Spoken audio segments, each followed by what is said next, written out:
rest for the weary. Out of the big ballpark in the Bronx, now to the beach in Florida.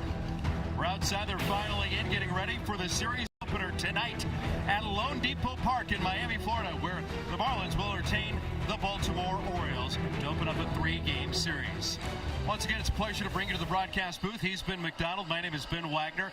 And the Orioles are certainly not resting at all. They're grinding through this 5-game losing streak. They certainly want to forget about all 4 games that they dropped against the New York Yankees and turn the page. And the good news is, the last time that the Orioles won, it was because of their starter tonight, Chris Bassett. Yeah, Chris Bassett's a veteran guy. He was a guy that was brought over here to get rid of some of the situations like the losing streak that the Orioles on. I tell you what, 3 of his last 4 starts, guys, 1 earned run or less, including the last time out against the Astros, was by far his best start of the year. 6 2/3, only 1 walk, only 1 run allowed, and 7 strikeouts, which was a season high again. You can see the longest outing for him since July of 2025, man. He had that sinker ball working. And so good to see Bass kind of getting in the groove of what he does best, and that's what he does best. His out pitch is 19 outs. He got that sinking fastball, which swags. That's his most used pitch. He really got it going, collected 11 outs with that. The curveball, 4-seamer, and sweeper were weapons as well. So Chris Bassett on a pretty good roll right now for the Orioles. Sometimes a deep repertoire means you need to use everything in your arsenal. It might be as simple as more sinkers from the veteran right-hander. And more sinkers in the zone. Take a look at that last one. 60% first 5 starts. Man, he just pounded it his last time out. 76% he threw that sinker in the strike zone. So that meeting that he actually led, talking about being more aggressive. Let's go on the attack. Let's attack hitters. Well, he's showing the way. Certainly 3 of his last 4 starts. Results speak more than anything else, and the right-hander has won the last 4 starts for the Baltimore Orioles when he has been on the bump. The ball club has won those last 4 starts. Speaking of getting back to old-fashioned, Sandy Alcantara, after missing 2024 because of Tommy John surgery, is electric again. He is, man. 2-time All-Star. Of course, everybody remembers the year that he had back in 2022 when he won the Cy Young Award, and what a year that was. That was a career high, of course, in innings pitched, 207 strikeouts. Well, you kind of see what he did. 22 was that year. We got it highlighted for you. And then he had Tommy John surgery. And not uncommon. He came back last year. He was healthy. 31 starts, 175 innings of work right at it. But the ERA a little bit elevated. And that's not uncommon coming off Tommy John surgery. Sometimes the command, sometimes the stuff is just not there. Well, he's put that year behind him, and he's pitching like the old Sandy Alcantara right now. 7 starts, the ERA of 3.04 on the year, man. He is getting after it. Last time out against the Dodgers, he was really good. The key for him is that fastball. It's high velo fastball, but what makes him so good is that changeup. It is a real weapon for him. Big time swing and miss, the highest of his career, and look what opponents are hitting off of it. So Orioles going to face a real #1 dude again tonight. Sandy Alcantara lifts the lid on this 3-game series here in South Beach. Colton Cowser and company ready to get it started here on this Tuesday night. Hey, we see ya. We're ready for baseball too, and saying hello to some old friends along the way on Masson. Genetic testing, and learn more at standuptocancer.org/family history. Orioles baseball on Masson is being brought to you by American Standard Air. Find your local independent American Standard Air dealer at MidAtlanticComfort.com. And by Bet365, where winning is everything. Birdland Summer Music Series, presented by CFG Bank, will kick off on Saturday at Camden Yards with Nelly. Stay for the post-game live concert from the 3-time Grammy-winning superstar. Jam from your seat or upgrade and get on the field with a field pass so you can get even closer to the music and the action. Get your tickets at Orioles.com/tickets. We're coming back right off the beach and into the ballpark. Settle in. O's, Marlins, next. Go to MassenSports.com to get yours today.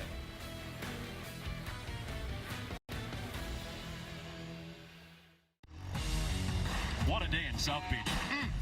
Was really nice.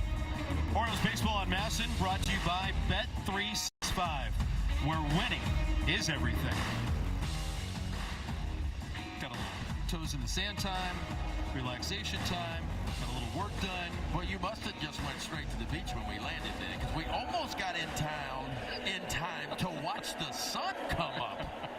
That's about what time the Orioles got here. That's the best part about being on the eastern side of the Sunshine State. The sun welcomes you to this side versus being on the Gulf side next to Sarasota, where we love spending our springs together and then watching the sunset on the Gulf. Orioles are hopeful that the sun sinks on a 5-game slide. They're season worst, 5 games below the 500 mark. They have dropped 5 in a row. They were whopped all 4 days in the Bronx. Gunnar Henderson will lead it off. Taylor Ward, who had last night off, will be batting second. Dylan Beavers jumping into that number 3 spot again.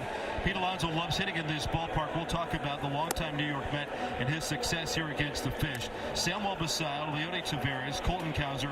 Kobe Mayo is playing in his backyard. Grew up about 50 minutes from here. And then Blaze Alexander rounding out the card for manager Craig Alvarez. And that lineup will face the 30-year-old Sandy Alcantara, now in his 9th big league season. Boy, it's been a totally different year from 25 to 2026. Last year, ERA right at 5.4. This year, a shade over 3. 6 of his 7 starts, 3 earned runs or less. And, man, he's already got 5 quality starts under his belt. He is averaging, Wags, right at 7 innings per outing.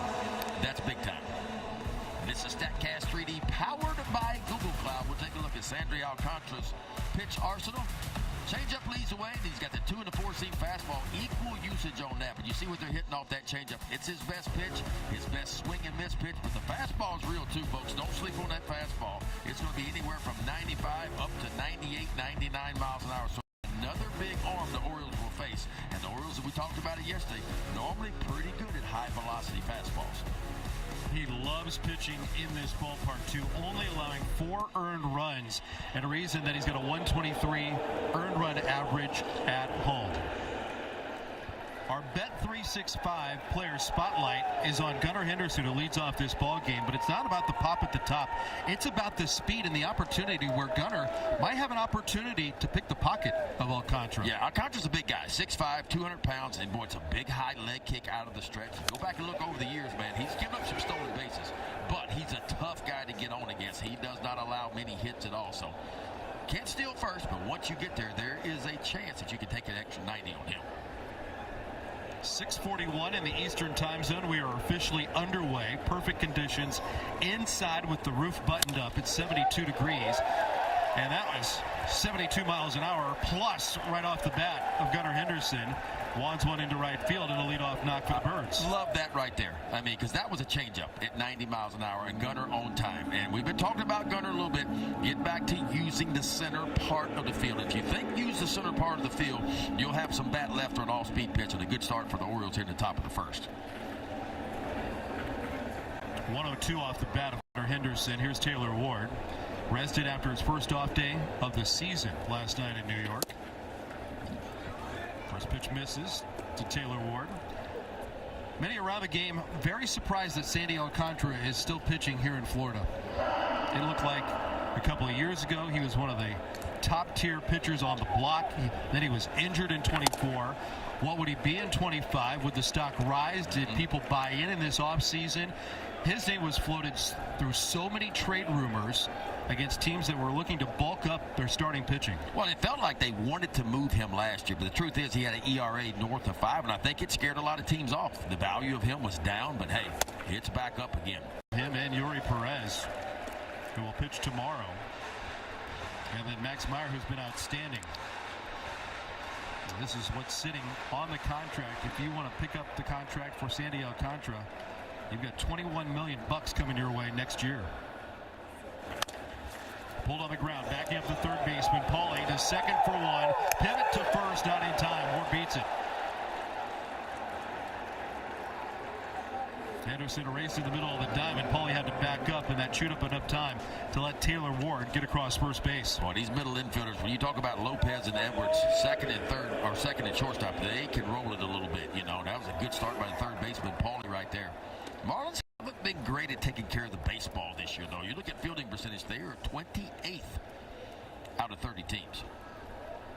Is that youth? Is it new guys getting, in large part, new to this organization? I think it could be all those things. Now, if you look at defensive run saved, which is a little different metric on judging, you know, they do cover some ground because they're very athletic in the middle part of the field. But as far as taking care of the baseball, making errors, they've made a lot of them this year. Old adage, be strong up the middle. Clayton McCullough, the skipper, in his second year with the Fish. Big time improvement. Think about what he did last year, man. There's a good fastball in the inside part. You can see it's got a little bit of left to right movement. But you go back to McCullough, man. He took over last year, was his first year. A 17-game improvement year to year, man. And they were right there. 79 and 83 last year. Finished third in the National League East. Big upkick for the Marlins last year offensively, man. They went from one of the worst offensive teams to 16th last year. One down here in the first. Still Beavers working the count. Tries to go the other way and slices it out of play, foul. Beavers with a couple of home runs this season.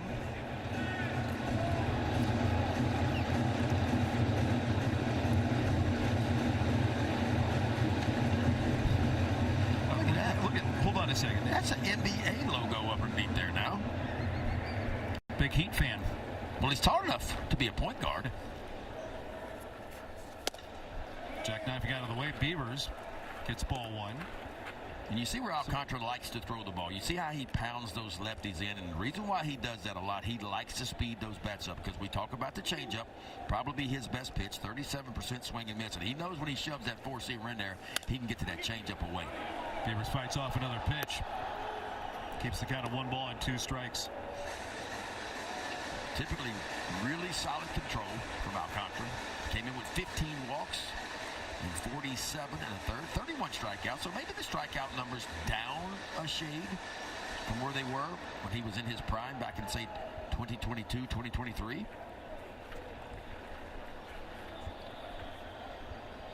Time called around home plate. Roberto Ortiz stepping away. Getting everybody recalibrated. Last time out for Alcantara, he helped the Marlins secure the series win over the Los Angeles Dodgers. It'll drift back past the screen. Joe Mack giving it a look. Well, the only bad start of the year for Alcantara was against the Tigers. He gave up 7 earned runs against the Tigers in 6 innings of work. That was back on April the 12th. You take away that start, man, the ERA is going to be right around 2. He has racked up some quality starts, and when he's right, he is a horse. You go back to that 2022 season, he won the Cy Young, man. 6 complete games in 1 season. Runner from first is going. Beavers pops it out of play again. The Orioles doing a good job of getting the pitch count up here. Little Beavers fighting off some tough pitches. This will be the 8th pitch in the at-bat for Beavers. For the 14th of the inning coming up. Henderson with a leadoff single. Taylor Ward bounced into the fielder's choice. Is he going to be in motion again? Nope. But it's 2-2 now on Beavers.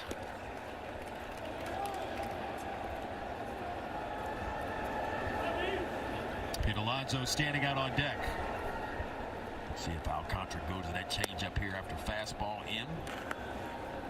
He's trying to roll another ground ball. Well, it's popped up. Basically, Souvenir City up the third base line.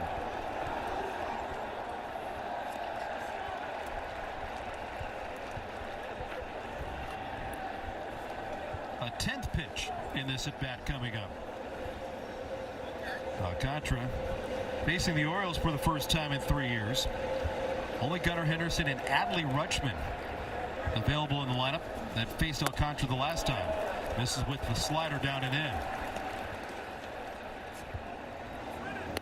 Opponent's hitting 226 off Alcantara this year. Lefty's hitting 242. Right-hander just hitting 209 against the big right-hander. Runner stays 3-2, fouled away.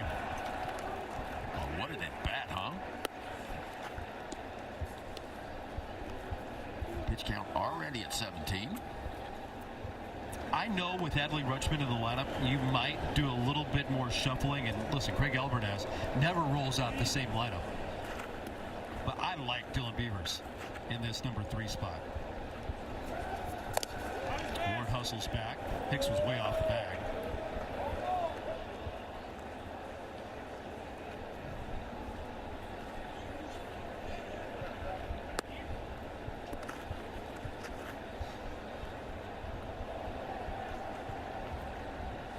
Alcantara, now a dozen pitches to Beavers. That's inside. Should be ball 4. Throw it down to second anyway. Doesn't matter. That's as good as a bet as you'll see right there from Dylan Beavers. What a meat grinder that the Orioles have forced the right-hander into here right off the hop.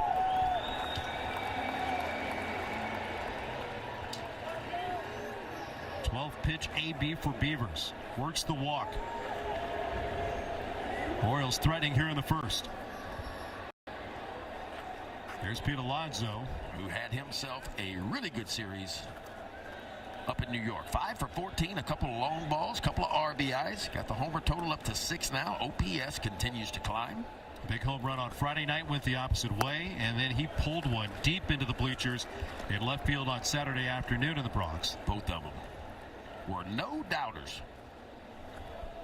Pete now at 270 career home runs. Has struggled in his career against Alcantara. Wrinkles a sweeper in there for a called strike. Yeah, the Polar Bear normally a little bit better against right-handed pitchers than left-handed pitchers. He was last year a good bit better.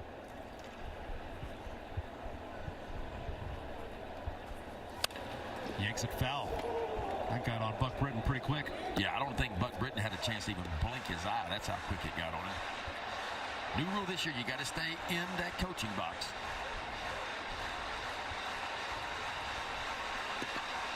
Outs recorded against a batter. Alcantara dominating Alonso. All these matchups from their National League Eastern Division days. Missed with a sinker in tight. 2 balls and 2 strikes. Samuel Basayo waiting his turn. Alonso with 15 home runs in this ballpark. Takes a breaking ball over the third base bag and up the left field line. Ward can cruise to the dish. He will score easily, and they're sending Beavers to the plate. Stowers with a ton of trouble in the corner. Rumbling for third, Alonso. A headlong dive in there, and it's 2-0 Baltimore. That's what I'm talking about right there. You can throw all his career numbers right out of the window right there because Pete Alonso gets Alcantara back. I'm pretty sure to go down as a double because it looked like Stowers had some trouble down there in the left field line, but Buck Britton just kept on cranking, and all the way from first base, Dylan Beavers would score. Boy, look at that. Just leans into those legs of his, gets a breaking ball in the outside park, and rifles it down the line. The ball kind of kicks right there out of the glove of Stowers. That allowed Pete Alonso to take an extra 90, and he's over at third base, head first in for the Polar Bear. First pitch hacking, driven to left center field. That's down for an extra base hit for Samuel Basayo. And it's 3-0 on consecutive swings by Baltimore. Hey now. This is what we've been talking about now. The Orioles have had some trouble here in 2026 putting runs on the scoreboard early. But I tell you what, they're having no trouble so far tonight. And I love this swing right here. Watch the big fella. Lets it get deep. Lets it travel. Inside out swing, the barrel. Following the hands. This is a bullet. The center fielder, Marcy, he is off and moving. You see this ball slides it away from him. He's got no shot. One hops off the wall. And a big inning in the works for the Orioles right now. Still only 1 out and 3-0.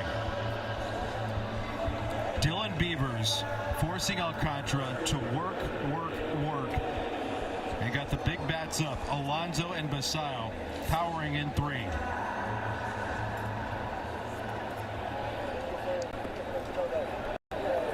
Well, this has been good. Gunnar Henderson got on with a single, stayed on a changeup, was able to put a barrel on it. Dylan Beavers, an outstanding at bat. Basayo behind him. And then Pete Alonso.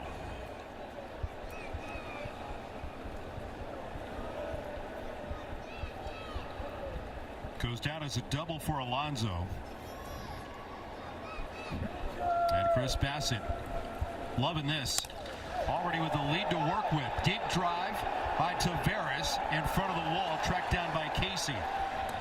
Basayo tagging and advancing. Boy, it's loud right now for the Orioles. Let's go down to Melanie Newman. Yeah, guys, they were loud before the game, banging on coolers, saying we got to beat these guys. Every time they're scoring right now, though, they are calling out in the dugout, same seats, and like clockwork, they are going right back to their specific spot against the railing. Baseball players superstitious? No way. No, just a little stitious. Runner at third. Now 2 down. And Colton Cowser starts off with strike 1. Now, a lot of the superstitions also coming to the ballpark where you got to change it up. Just the bus times maybe a little bit. The routine before you even get on the bus to come to the ballpark. What do you do at the ballpark? Maybe somebody scoring a game changes the color of their pen, perhaps. Maybe. So that was with purple today. I hadn't used purple in a while, and so far purple's paying off. I noticed Melody was using a new microphone today. Hey, we're all trying. Different socks on, different shoes. We all have a part. Just saying, the underwear could be turned inside out. You just never know. Anything to put some runs on the scoreboard and get a W. Cowser tracks inside.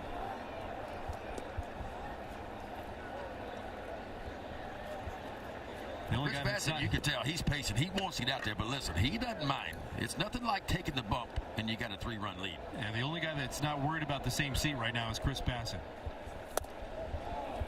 Another good by Cowser, whose at bats were maybe the best in a complete game last night. Yeah. Well, the matchup last night favored him. Hard fastballs, and it could favor him tonight, although Alcantara an outstanding changeup. But you're going to see a lot of fastballs. 2-2 coming. There's a sweeper up and away. With Alcantara at 31 pitches now here in the first. Hometown kid waiting out on deck. Basayo made it 3-0 with his double. And Cowser fouls it back.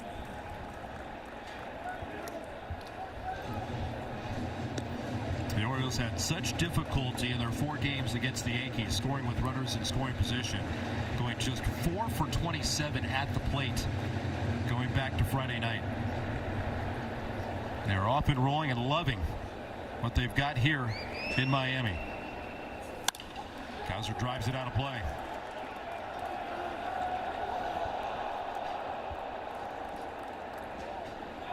Yeah, the Orioles came in hitting runners in scoring position 25th out of 30 teams. 233 is the batting average runners in scoring position, but that number is going tonight. Another payoff. Cowser down on strikes. That'll retire the side. But what a start for the Birds. Now they have to take the field defensively. That's okay. Same seats, everybody. 99-cent peppers and even more at Giant. 37-year-old Chris Bassett back on the bump after posting back-to-back winning decisions in his own ledger. Last time he's been on the hill, 4 consecutive starts. The Orioles picked up wins. Yeah, Chris Bassett, 37 years old now, in his 12th big league season, making his 7th start of the year. ERA is still high, but it has been coming down from the beginning. 3 of his last 4 starts, 1 earned run or less. And boy, his last time out against the Astros was by far his best outing of the year. 6 2/3. He struck out 7, allowed 1 earned run. Here's the starting lineup for Clayton McCullough and the homestanding Miami Marlins. They really shuffled things around. Xavier Edwards leading off for the first time. They moved Jacob Marcy down in the order. He's usually the leadoff man. Maybe trying to spread out their lefty-righty matchups. So the offense, what, 4.2 runs per game for the Marlins, 21st out of 30 teams. They don't hit a lot of home runs, Wags. 25 homers on the year, that's 27th best. But they do hit well for a pretty good overall average. Soft liner, backhanded by Alexander. Off-balance throw, sweep tag attempt. Missed him. Edwards blazing by.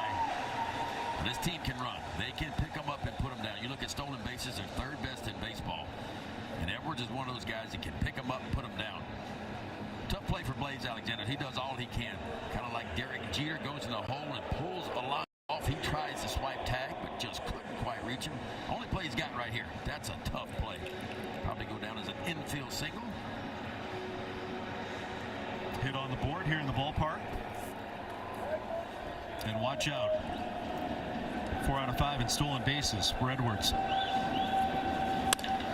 That's scolded up the middle. Back-to-back base hits towards the middle of the diamond. Edwards takes off for third, and the Marlins are threatening. First and third here in the first. Let's take a look at the Oriole defense presented by Carshill. Left to right in the outfield, Ward, Taveras, and Cowser. Your double play combination, Henderson and Alexander. Kobe Mayo gets the start in third. The Polar Bear back in first, and Samuel Basayo behind home plate for the Orioles.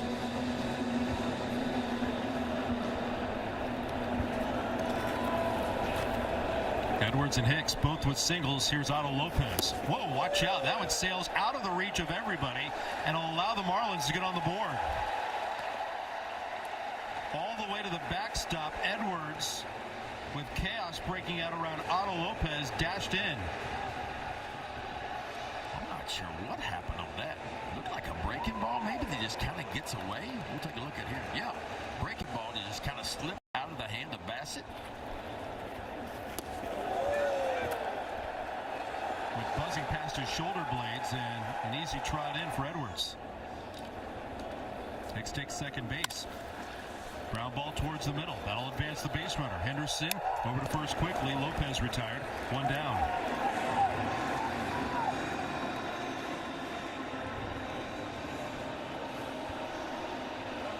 See how the Orioles are going to play this with one out and a runner at third base. Up by 2 runs. See if the infield pulls in, or they going to submit. Look like they're going to concede the run. Well, they're going to do it against somebody they know very, very well in Kyle Stowers. This is the first 3.5 weeks with a hamstring injury that he suffered in spring training.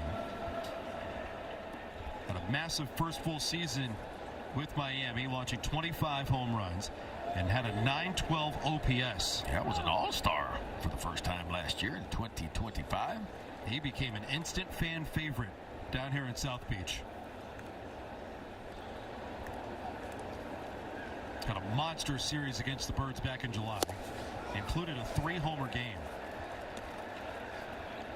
They were pushing their former teammate on the bus. Well, Bassett's right where he wants to be right now. He needs a strikeout in a bad way. He's got Stowers down 0-2. Can he finish him? Runs it up and in. Got a waggle of the bat. They appeal to third. Alan Porter, the third base umpire.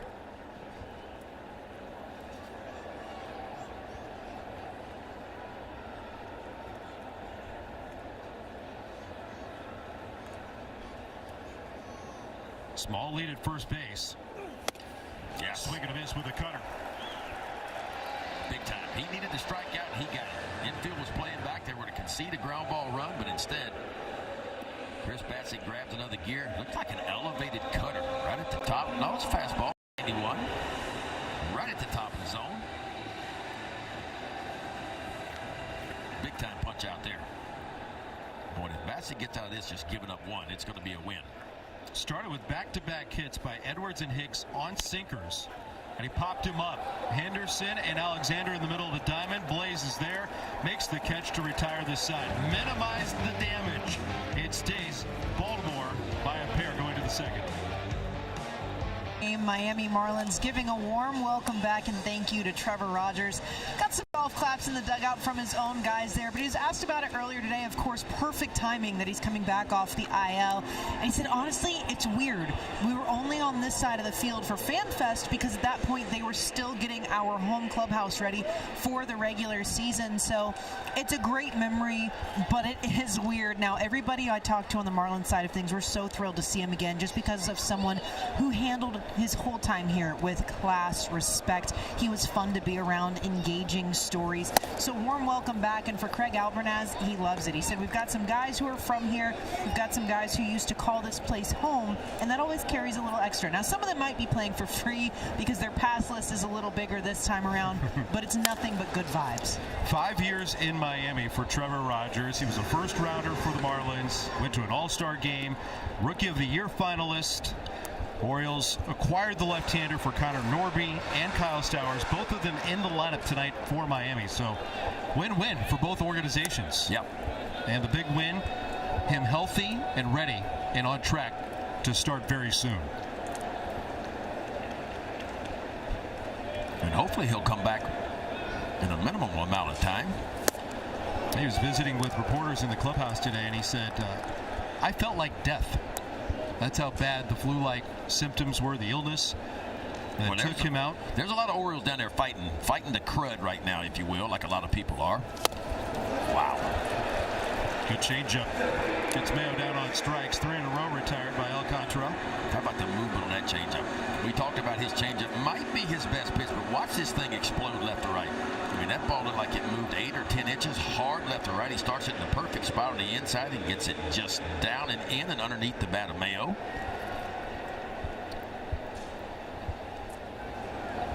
So now back-to-back strikeouts for Alcantara. Blaze Alexander, the batter. Driven out of play for strike 1. Orioles swung at 17 fastballs in the first inning and made contact with every one of them. Not one swing and miss.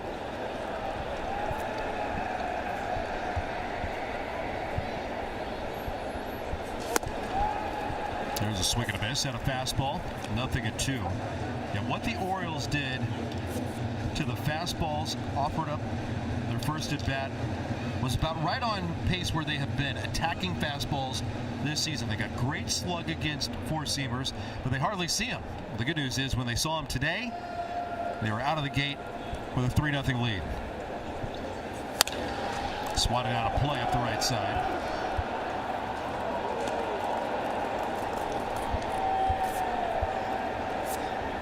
Sometimes it's nice to face a similar guy in back-to-back nights because you kind of get your timing on hard fastballs. Last night, the flamethrower and Cam Schlittler in New York. Sweeper fouled back.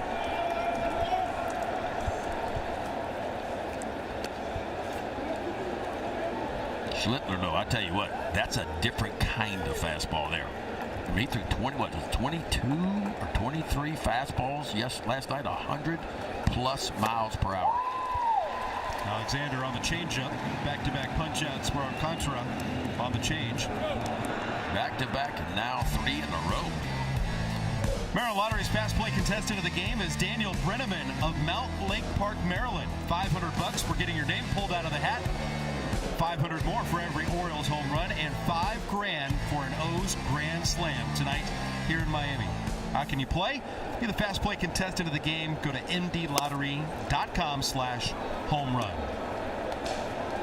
Back to the top of the card where Gunnar Henderson started off our night with a solid base hit to right field.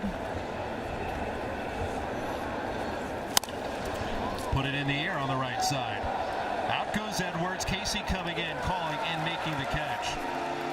Well, much different second inning on the mound for the Marlins right-hander. Cruises through it 1-2-3.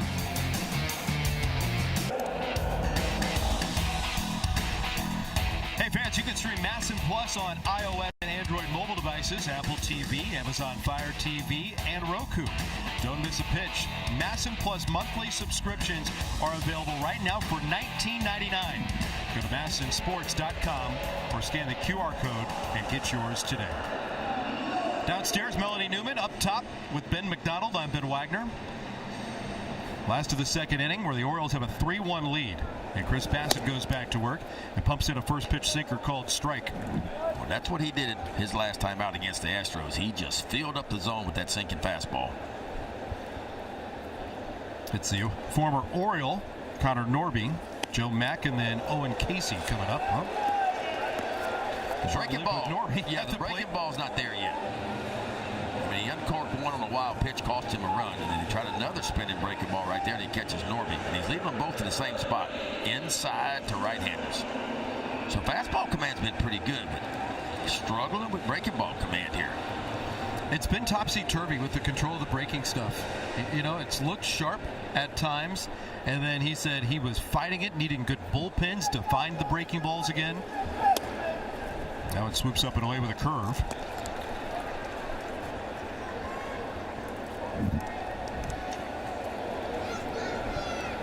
Second day in the big leagues. Joe Mack. Runner from first is going. The throw down, tag applied, and time to get the out. Wow. Boy, the throw by Basayo, the athleticism of Gunnar Henderson. Are the Marlins going to challenge this? No, they won't. That's big time right there.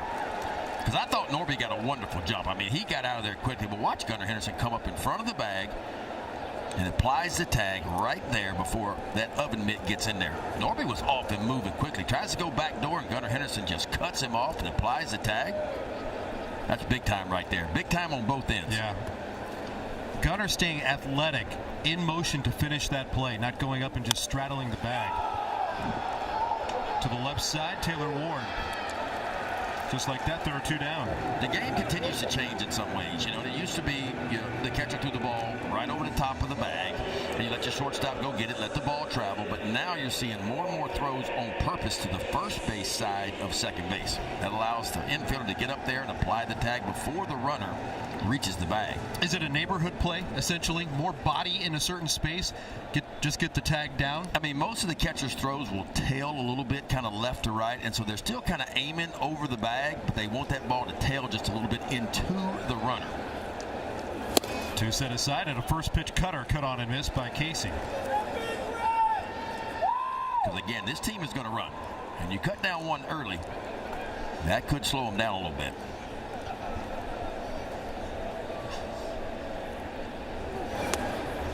Ball to strike on Owen Casey. Samuel Basayo now has caught 5 of 15. I guess it hit him. Oh, man.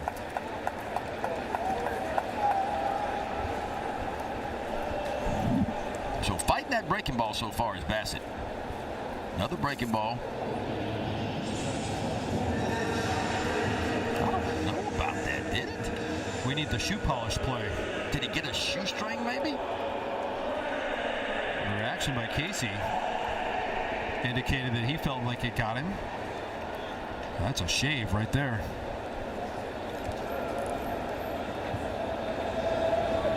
Bassett hitting the second batter of 3 that he faced here in the second. Number 9 hitter is Graham Pauling.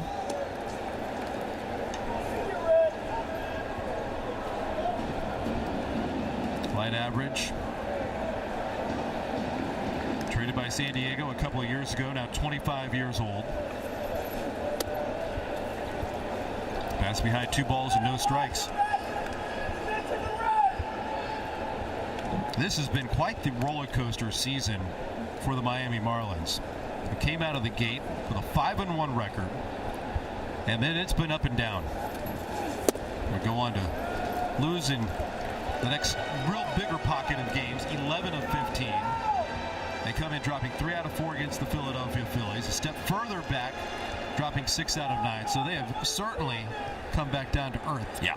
The good news for them, they're in their longest homestand of the season right now. You mentioned the Phillies came in here for 4, and they lost 3 of 4 to the Marlins. They got a nice, long 10-game homestand.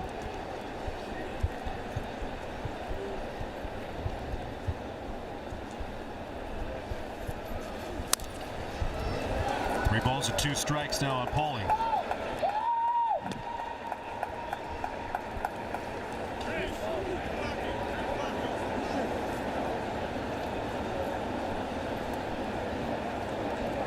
Infield shaded to pull. Runner goes. The pitch is way inside. Bassett fighting his control here in the second inning, and now you get into dangerous territory. Top half of this lineup, the Hicks, Edwards, Lopez combination.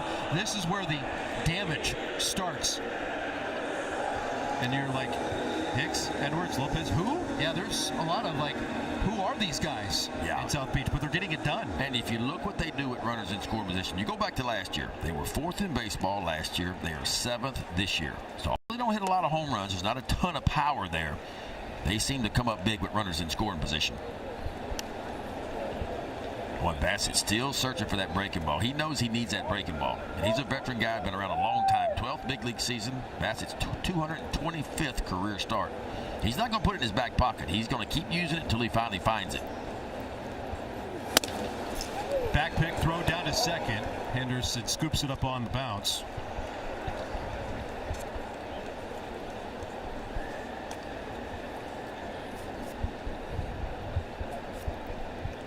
2 balls and no strikes on the former first rounder from San Diego, who was first traded to Tampa Bay and then in 2022 traded to Miami from the Rays. Leading off for the first time this season. And he's hitting .250 with runners in scoring position. Is Edwards. Bassett missing down again on a left-handed hitter again.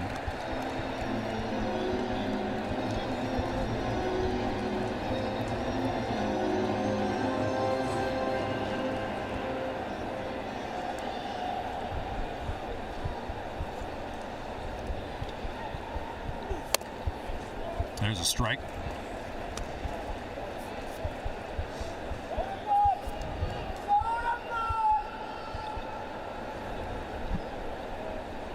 I think Bassett's kind of taking control right now, the pitch calling. He's gone to his belt a couple of times. And he misses inside with ball 4. So 2 plunks plus a pair of walks. The bases have been loaded. Well, he wiggled out of a big jam in the first inning. Only gave up 1 run. Could have been a lot worse. And he's just 1 out away of getting out of this one. Boy, the command, he's starting to spray it a little bit.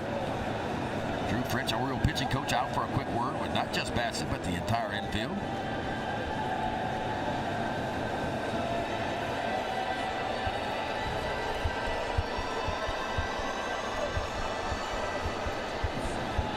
Liam Hicks coming up. Liam Hicks has had himself a good year so far. 7 home runs, 29 driven in. Spent the offseason working on his weight, adding some bat speed. Thinking that would translate, and boy has it ever. And he has feasted on right-handed pitching. And he jumped all over a first pitch sinker from Chris Bassett his first time up. Does that change the mindset about AB number 2?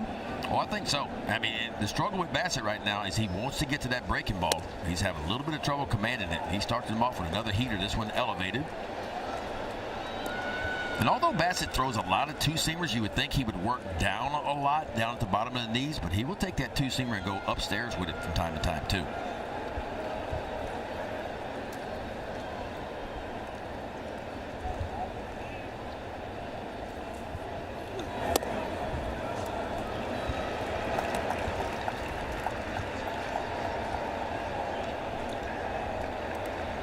Casey, Pauly, and Edwards aboard.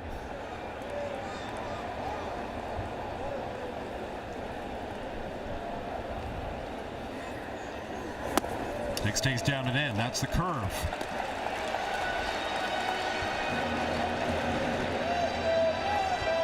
Curveball's been Bassett's second most used pitch this year.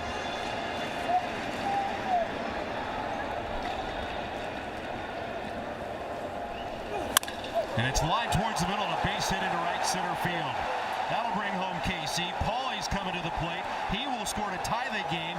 They throw the stop sign up for Edwards as he stutter steps around third on a 2-run base hit from Hicks.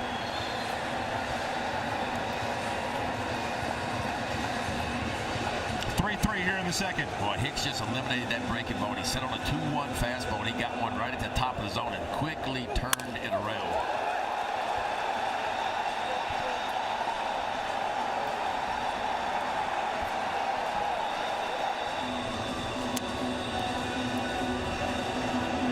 RBIs number 30 and 31, and we're starting over.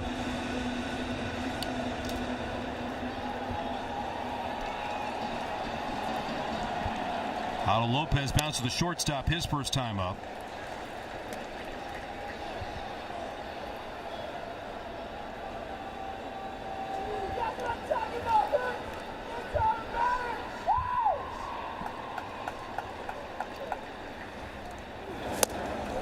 Over top of the sweeper.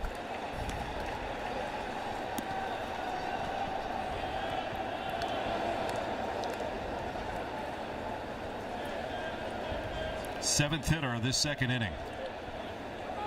Set up by control issues.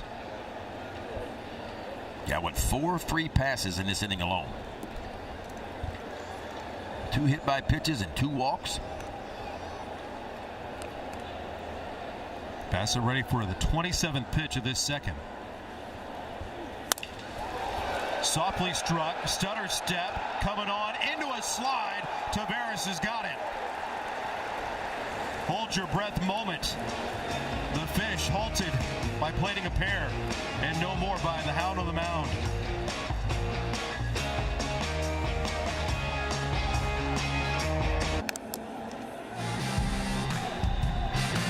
Come to the Yard on Friday and cheer on the O's against the Athletics. Be one of 20,000 fans and get a Tupac bobblehead. Get there early because the gates open at 5 p.m., 30 minutes earlier than previously scheduled. Mark that down. Secure your tickets right now at Orioles.com/tickets. Be there early. Gates open at 5 on Friday for the Tupac bobblehead. There you go. We are all new again going to the top of the third.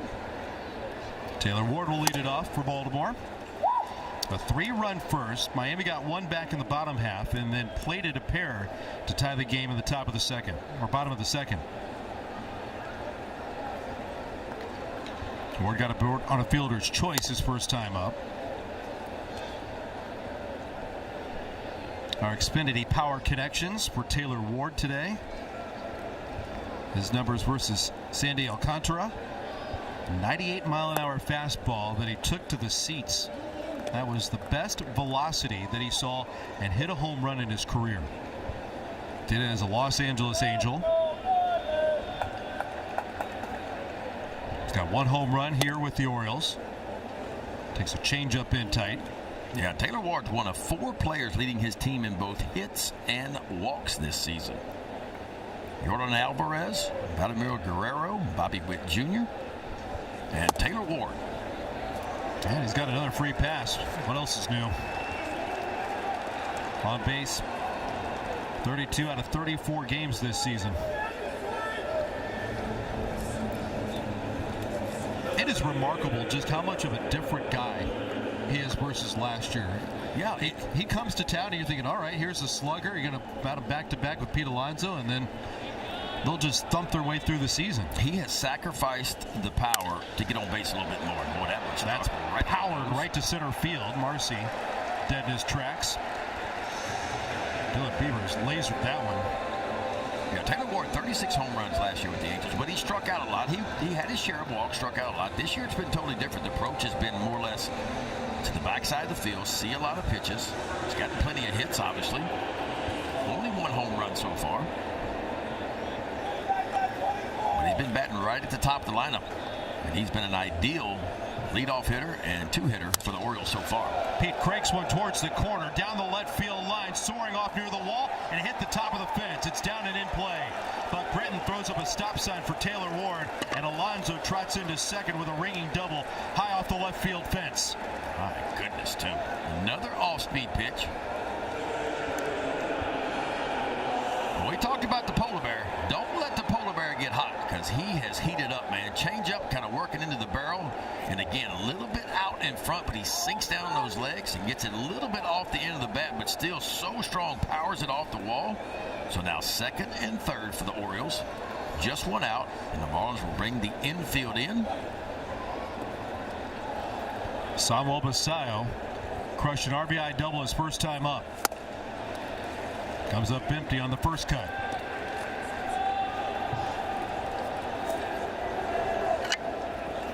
Lalo Lopez, the shortstop, shaded towards the middle. These are the big moments for the Orioles offense right now. When you don't need a base hit to score a run, can you figure out a way to get a run home? Basallo's taking a couple in, swinging and missing at the first. Backed away on the second. Situational hitting.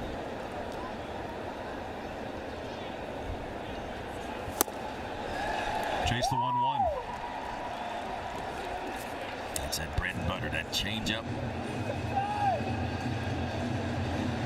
Now we'll see if Basallo just kind of spreads out, sits back, goes into a 2-strike approach here, and just try to put barrel on ball. Don't try to do too much.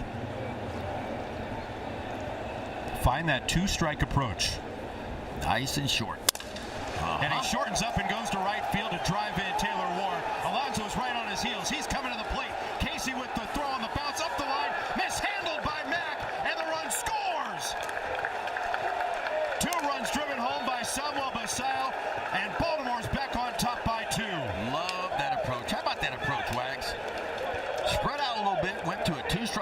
and says, you know what, I'm just going to try to make contact. He goes out there and just circles a changeup. Well done by the big fella, but I'm going to pick on him a little bit. Why are you not standing on second base, big fella? Get there.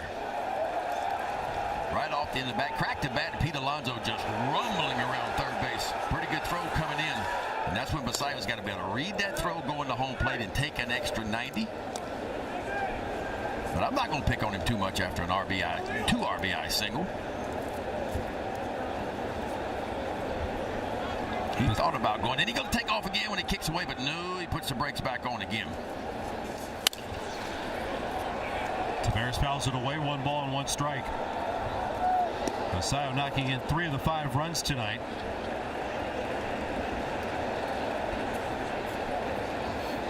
Alonso's double set it up after the leadoff walk to Taylor Ward. Tavares comes up empty again. 1 ball and 2 strikes on Leote.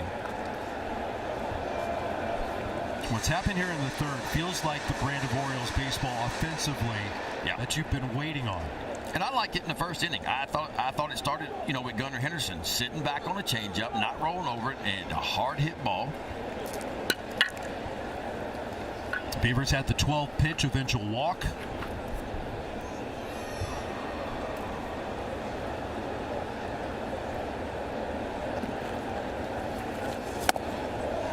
He's down on strikes. Here's that good changeup again from Alcantara. And if you can recognize it, because he loves to start it at the knees, it's hard to do, but if you can recognize it, if it starts at the knees, just be able to try to lay off of it, because if it starts at the knees, it's going to end up down there. It's going to end up down bottom of the zone, well below it.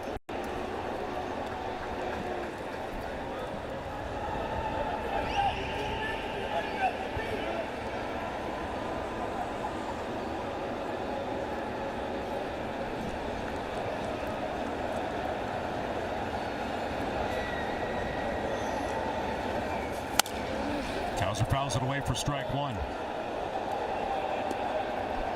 Colton struck out swinging his first time up.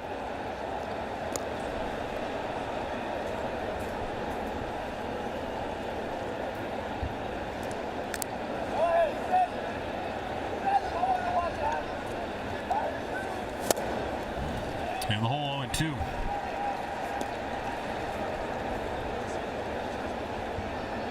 Big day already for Pete. A couple of base hits already for him. A couple of base hits for Basayo.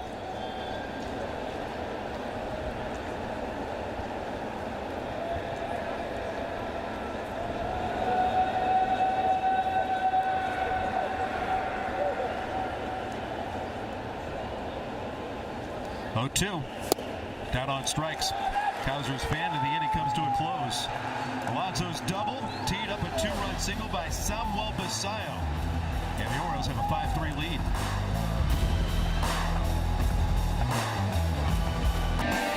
Don't you dare forget about your mother. You can celebrate Mother's Day at the Yard this Sunday. Orioles will take on the Athletics, be one of 20,000 fans through the ballpark turnstiles, and get the denim crab cap presented by Giant Food. Buy your tickets right now at Orioles.com/tickets. What a day for the Orioles offensively. Pete Alonso with a big double. Taylor Ward teed it up with that leadoff walk. And Samuel Basayo delivers their 2-run single to get the Orioles on top here in the third inning, 5-3.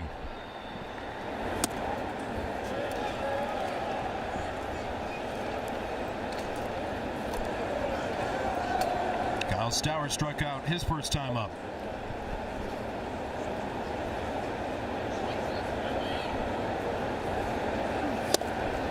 See what Bassett does after struggling the first couple of innings with the breaking balls and trying to land those pitches. If he mixes things up a little bit here in the third. Yeah, he's just trying to figure it out, and he may have to pivot from that breaking ball to more of that sweeping slider that he's got. He's got a little cutter, got a little sweeper, got a changeup too. Because it's very rare for a starting pitcher if you get all your pitches going. Like, those nights don't happen very often where you got 4 or 5 or 6 pitches and they're just all working. Typically, if you got 5 pitches and you're commanding 3 of them, that's a pretty good night. That looked like a pretty good pitch too. Had the green light on 3-0. Let's take a look at Chris Bassett's curveballs. And again, it's a pitch that he's used the second most time. He needs that curveball, but right now he has not been able to land one for a strike. A couple of them kind of right on the edge, but he's been spraying it kind of up and in, down and away. But he'll keep working on it until he gets it figured out. 5-pitch walk. That'll lead off the third inning. Sowers aboard for the first time tonight.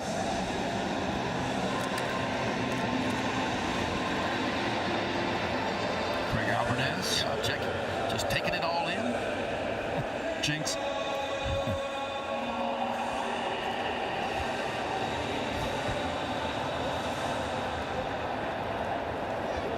Jacob Marcy, the center fielder, popped to the second baseman his first time up. It's a strike on the inside corner that he wasn't too sure about.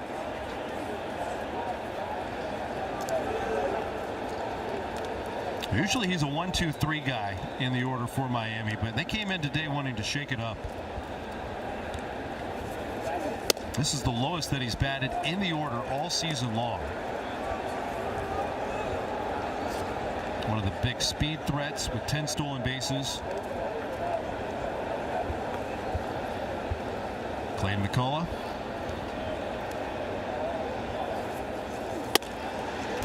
Bassett misses with the fastball, and it's 1-2.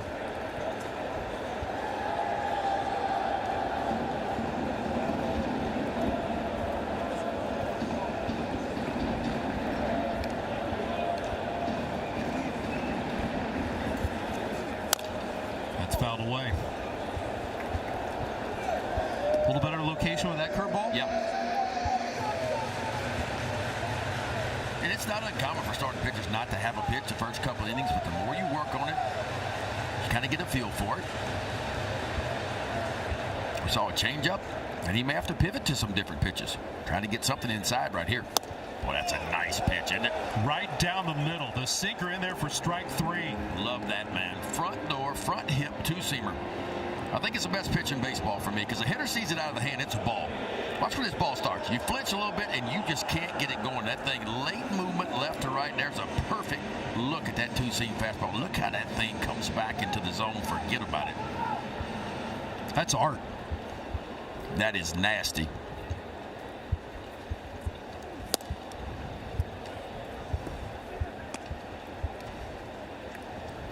This is Connor Norby, who started off the 2-run rally back in the second inning. He got hit by a pitch and then was caught stealing. There were 2 batters and 2 walks in that second. Created a lot of traffic for Chris Bassett. He falls behind 2 balls and no strikes.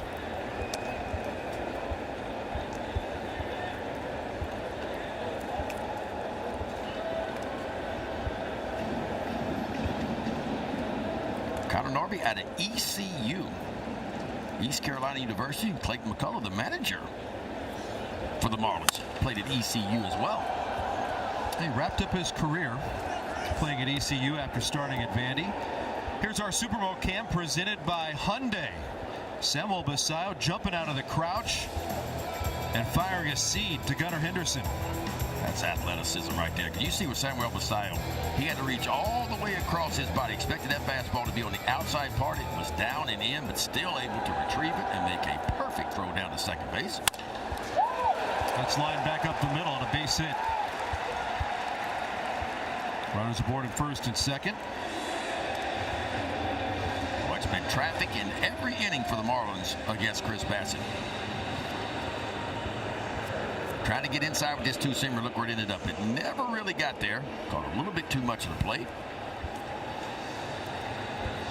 Well, we showed him in Supermo, and then he went fast forward to get aboard. The Hyundai Getaway Sales Event deals so right it almost feels wrong. Only at your local Hyundai dealer, and the proud supporter of our Supermo Cam, presented by Hyundai.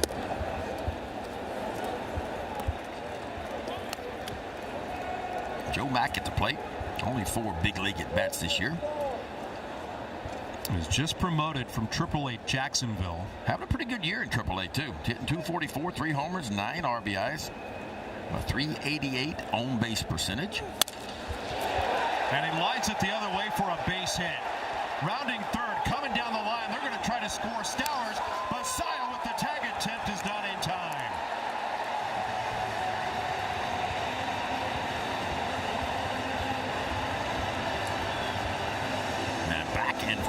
go. Both of these offenses have been struggling a little bit their last few games. Not struggling tonight. They're putting some points on the scoreboard.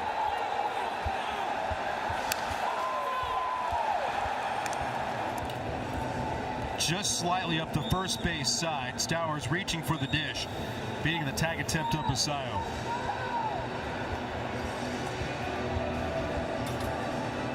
Orioles huddling up, waiting on Drew French to get to the mound. Feels like one of those nights, right? Nothing's going to be easy on either side. No. A lot of traffic. These two offenses. The free passes, man, that's what kills you. Leadoff walk.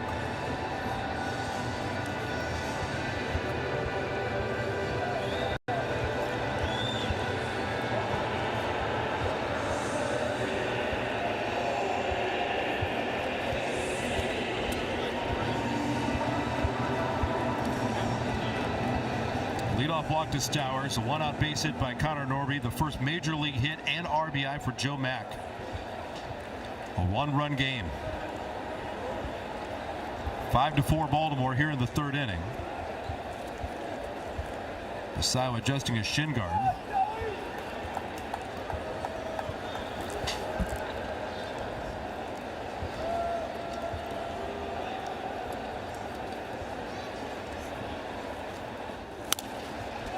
Hustled out of play. Strike one on Casey.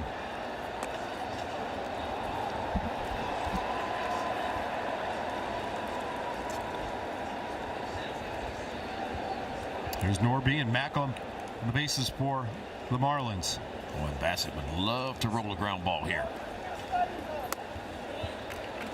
That's where his sinker can be an elite weapon in a moment like this.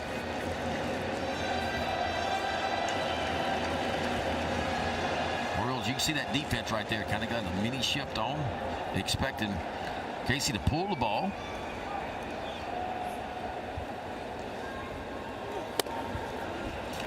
Cutter misses up and away.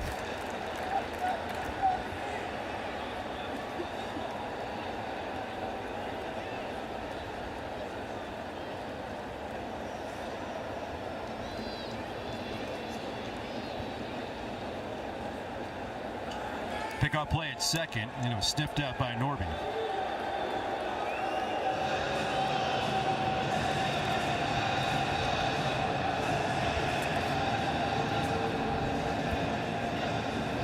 Major league teams have this play right here. You look at the catcher, watch Basayo. As soon as he drops the glove, you turn and throw. Everybody has one of these. And then quickly to the plate with a curveball. There's one that lands right at the top of the zone. You come up set, you check the runner at second base, you never look at him again. You just focus on the mitt. And as soon as your catcher drops it, you just quickly turn. Because the catcher's watching the middle infielders, and as they break towards the bag, he will drop the glove down, and you pivot and turn towards second.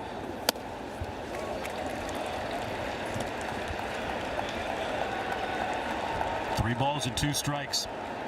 Graham Pauley out on deck.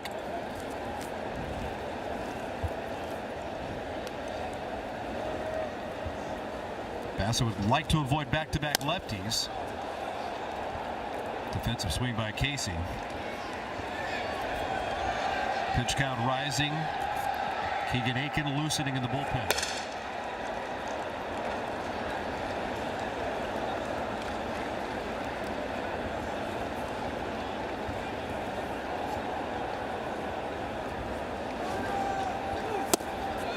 Strike 3. Got him with a sinker.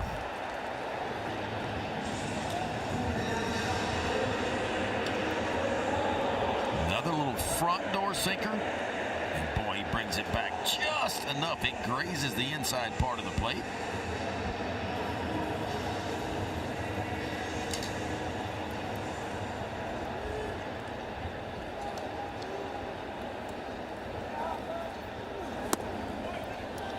Graham Pauley takes a curveball. Walked his first time up.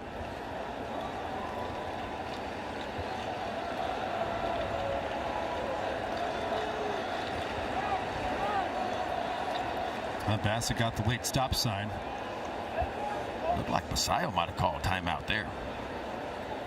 Home plate umpire Ortiz pointed down at Basayo.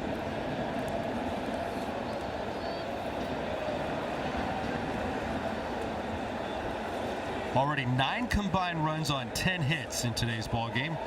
Not even a third of the way through. Bassett grunting a fastball cutter inside.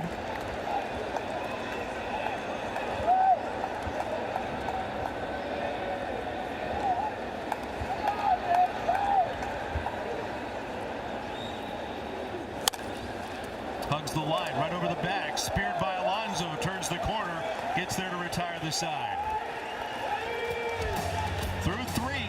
Hold on tight. Long way to go in this one.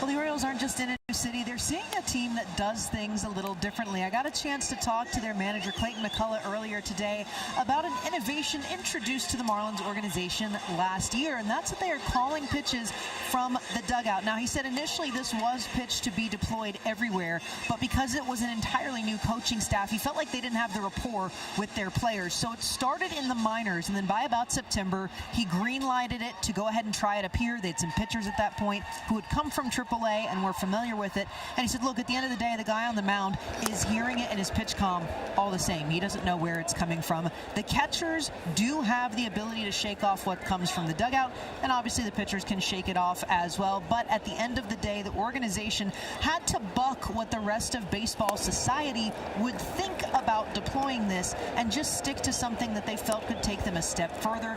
They think their catchers' time is better spent in recovery and other areas. They still do, obviously, their pregame meetings as usual, but they just feel like there's a wealth that their pitching coaches in particular are tapped into to basically hand deliver it.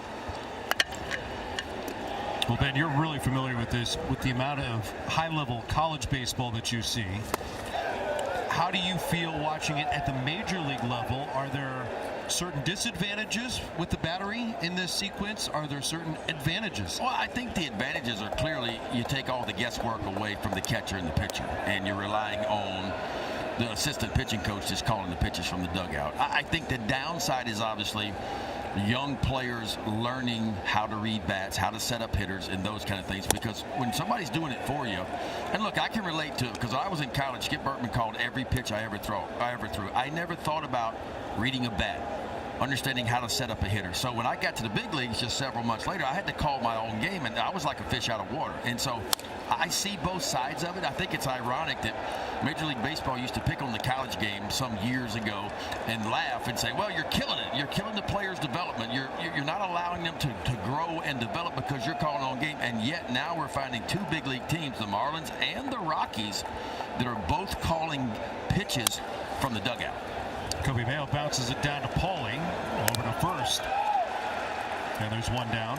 Now, I'm assuming that the Marlins, especially like somebody like Sandy Alcantara, if he doesn't like to pitch and he's not comfortable throwing that pitch, he's got 9 years in the big leagues and 177 starts now. I'm sure he can shake it off if he chooses to and throw what he wants to throw, because it's about having conviction. So it might be the right pitch to throw, but if I don't have confidence and conviction of throwing that pitch, then I got to be able to pivot and throw something else. Because at the end of the day, it's not what pitch is called, it's what you feel comfortable making a quality pitch with.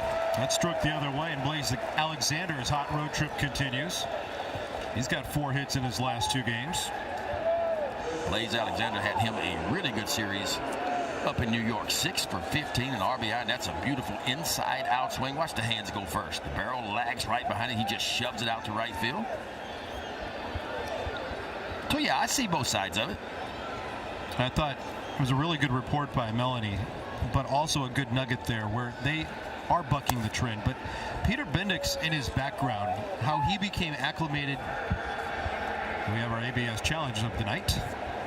It is powered by T-Mobile.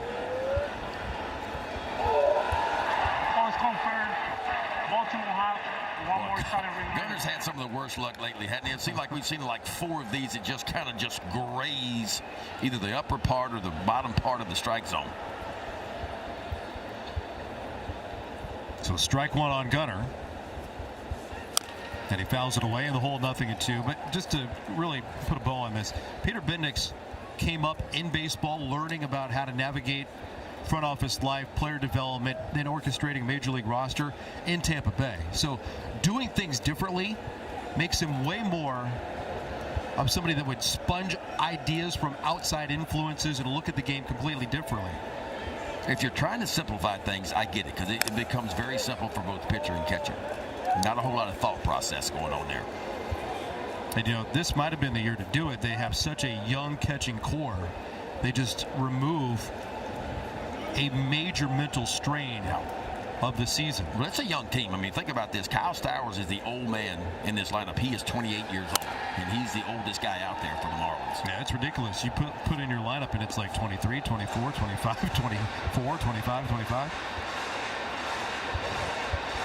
They just sent Augustin Ramirez, one of their prospects, back to AAA when they promoted Joe Mack. And we're seeing Hicks tonight at first base. Henderson underneath it towards right center. Casey is there.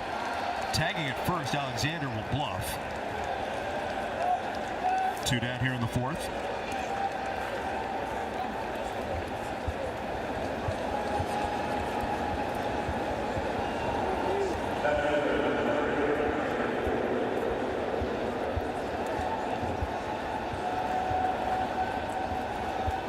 Well, here's the on-base machine. And Taylor Ward walked his last time up, got a board on a fielder's choice his first time in. Started today 4th in Major League Baseball in on-base percentage, and trying to do something that no Oriole has done since 1984, and that is finish top 5 in on-base percentage. Pumped over to even the count at 1-1.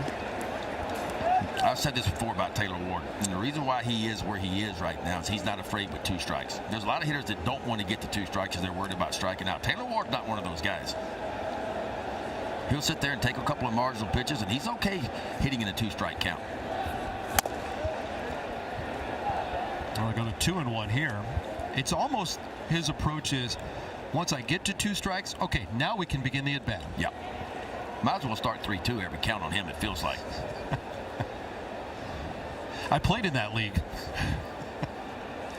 Alexander juking away from first. I'm kind of surprised Alexander hadn't tried yet. He's trying to time it up over there.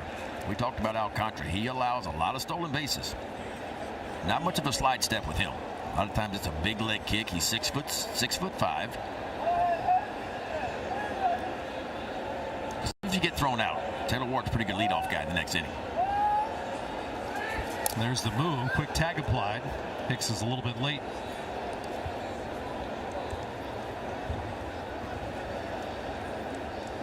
This is why it's important. 40 stolen bases allowed since 2025.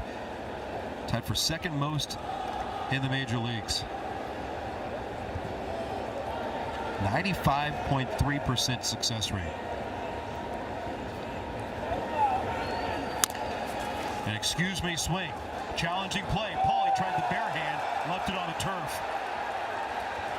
Infield single for Taylor Ward. He's aboard for the 3rd time today. No chance for Paulie there. I mean, the one chance he had was to barehand it, and maybe if he barehands this ball, he's got a chance to get Taylor Ward. But wasn't able to collect it, just right off the end of the bat.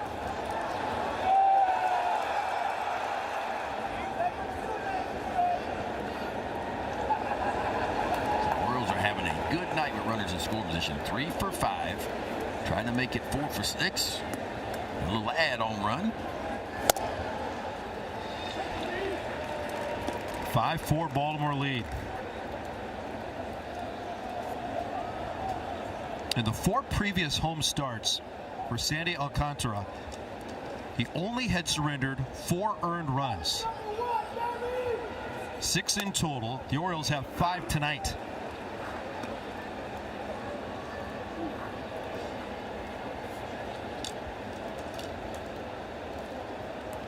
They've kept pressure on.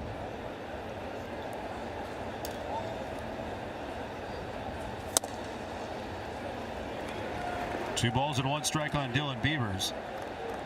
Beavers seems to be seeing it really good tonight. Long at bat in the first. He walked. Hit a hard line drive to center field his next time up.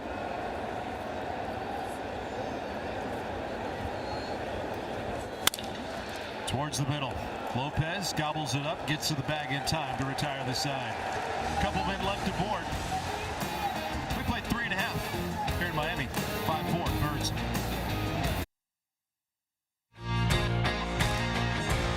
Fourth inning of Orioles baseball is being brought to you by your Central Atlantic Toyota dealers. Shop Toyota for legendary style and reliability. And check out the all-new RAV4 at Toyota.com. Beautiful night on the shores of the Atlantic. Indoors at Lone Depot Park in Miami. 5-4 Orioles lead. They don't hardly ever open the roof here, do they? Never. I wish they would. I mean, it's nice outside. I mean, I get it during the summertime when it's 100 degrees every day and 90% humidity. But, man, this time of year, it is comfortable. It's really nice. It'd be a beautiful night for baseball. They have had the roof open 4 times this year. Chris Bassett working into the 4th inning. It's the leadoff man, Xavier Edwards. So he's 18 hitters through the first 3 frames. Well, he needs to get the leadoff hitter, does Bassett.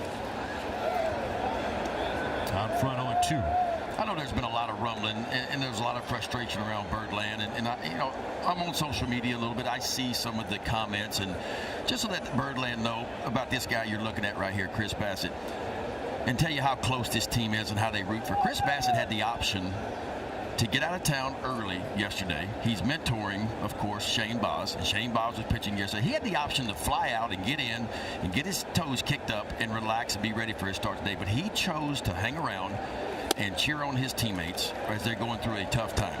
And he got in, like we talked about, the Orioles got in last night at 3:30 in the morning. Everybody got in bed around 4:30, 5 o'clock. And yet he wanted to be here just to kind of show what kind of guy he is, what kind of leader he is. Because a lot of guys would have taken off. A lot of guys were pitching the next day, getting in at 4:30 in the morning to go like, hey, I'm gonna check on out. But he wanted to hang around his teammates and continue to cheer for them and root them on. That's what kind of guy he is. And further to your point, it's really encouraged by a lot of organizations to get their pitchers out of town before, get them settled early in the evening before. Even way back when, we would always fly out. They would make us get on out. Hey, stay on your routine, get out, get your work in early, come to the ballpark, get your work in, and then I want to see you get out of here. But Chris Bassett said, no, I'm going to stay and be a part of this team. And it just wasn't about the flight heading south and the struggles that are currently with the Orioles in their 5-game losing streak. He was invested in last night's game, and he was taking notes. Yeah, and its point is this team is invested. Yes, it's not going the way the Orioles want it to go, but he is invested. This team is invested in each other for sure, and they believe they can turn this thing around. Gets a leadoff man in Edwards with an easy fly ball to straightaway center. And we saw him last night in the 6th inning, man. He is pitching every pitch last night with Shane Baz. I mean, just into the ball game. He was marching around the dugout almost like a nervous father. Just pacing. Yeah. Liam Hicks is 2 for 2 today. Had a 2-run single back in the 2nd. And he won't say it. Nobody will say it for him, and he probably won't ask anybody to say it. But there is a lot to be said by leading by example. Absolutely. Nobody gets the shortcut. We're all going through this. And we're going to go through it together. And that's what happens when you start to struggle. It's about the guys who are in the clubhouse. You try to block out all the noise that's around you, everything that's going on, and you focus on the 26 guys who are in that clubhouse, because those are the guys that can turn this thing around. And that's what the Orioles have chosen to do here lately.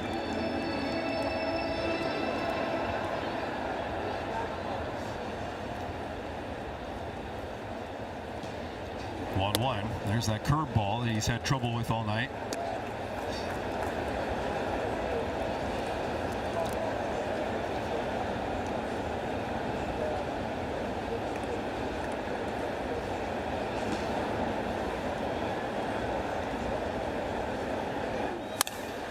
That's lashed, and it hit the umpire, clipped him into right field. Gouser comes in to scoop it up.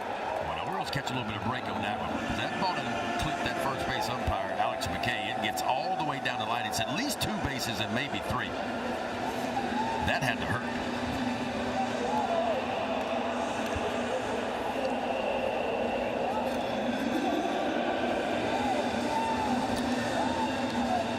I mean, look where it shoots.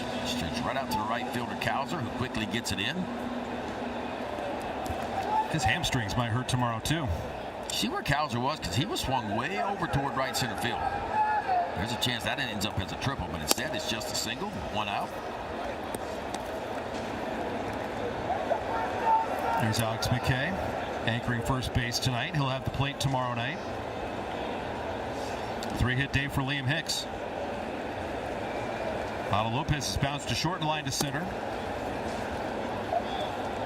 And the ball and a strike.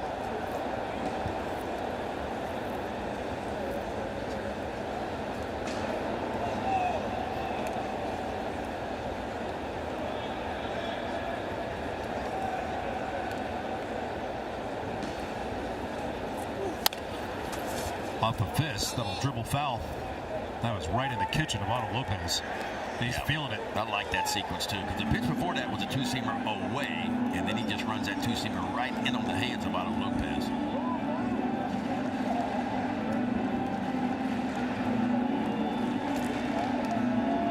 Let's go to look at Clayton McCullough again, 46 years of age. Mentioned his time at ECU. Also had a couple of seasons at Vanderbilt. Yeah, a long time in the Toronto Blue Jays minor league system. Up the field line and into the seats. Was drafted out of high school, passed on the draft to go to Cleveland. Spent a long time with the Blue Jays organization. He was doing double duty. He was actually volunteering as a bullpen catcher while completing his undergrad at ECU. Bounding ball, might be two. Pete sets it up. Henderson, the return to first. In time to get the out. What a double play. That is so good. I love how Pete Alonso cleared a throwing lane. Boy, he comes and gets his ball. Watch him come get it. See that clearance? He clears and throws a perfect throw to Gunnar Henderson, and that big arm coming across the diamond. Well done. O's off the field, up by 1.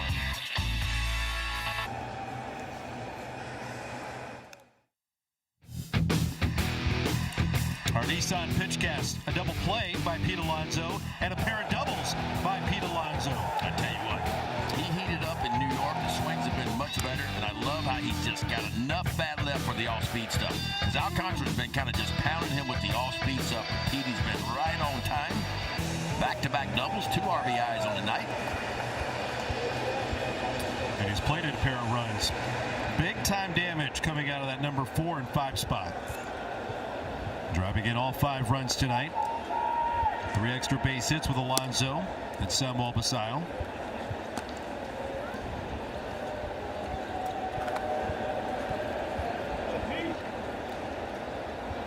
Depending how this 5th inning goes, this might be the end for Sandy Alcantara. Yeah, that pitch count's getting up there.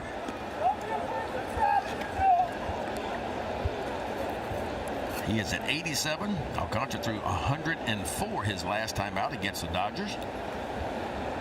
That was a no decision against LA. Left a 2-2 ball game. This dude is a horse, man. You just saddle him up and ride him.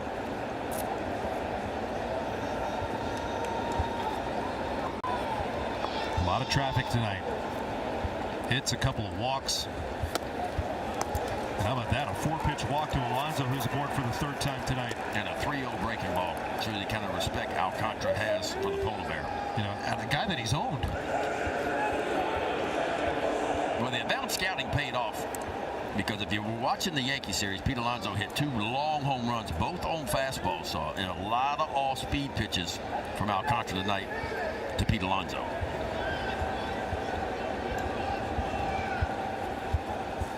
Leadoff man aboard for the 3rd time tonight.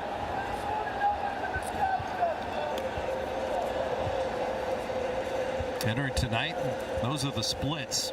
And tonight, aboard 3 times and ringing doubles.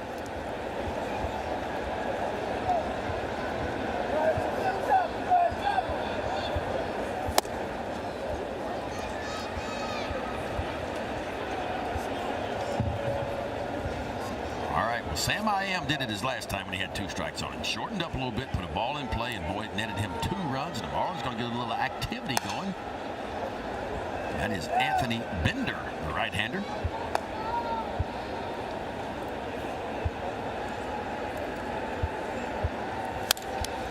Basayo fouls it back. This is a bullpen that the Orioles are going to get to know the next couple of days that doesn't quite know themselves this season. They've been reeling the last week. They lost their closer and Pete Fairbanks. And yet, even doing that, they don't know themselves. It's the 5th best bullpen in baseball. We talked last night a little bit about dynamic arm angles and profiles and pitch shapes. And this is the science project for you. Well, and that's where the Marlins have really improved this year. You go back and look at last year. Their starters were 26th. Their relievers were 22nd out of 30 teams. This year the starters are 15th and the bullpen is 5th. Move towards first base and Alonso hustling back quickly.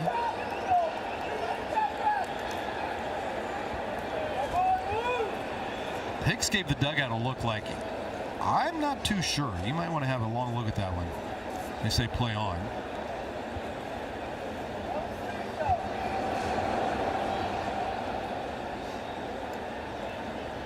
Another 0-2 pitch to Basayo. It's way off the plate.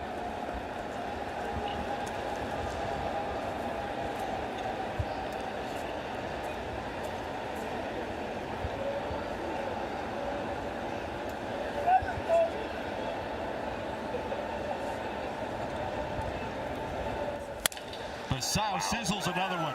He's got a 3-hit night. Alonso cuts the bag at second. He's rumbling towards third. They're going to wheel Big Pete to the plate again. Look at Sam. Samuel Basayo digging for third, and he's in there. Goodness. Alonso all the way in from first. Basayo trucking for his second extra base hit of the night.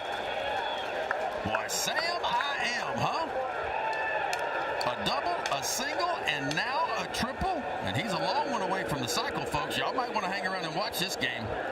That was a lot of beef getting around the bases on both ends right there between Basayo and Alonso. Look at Alonso at first base.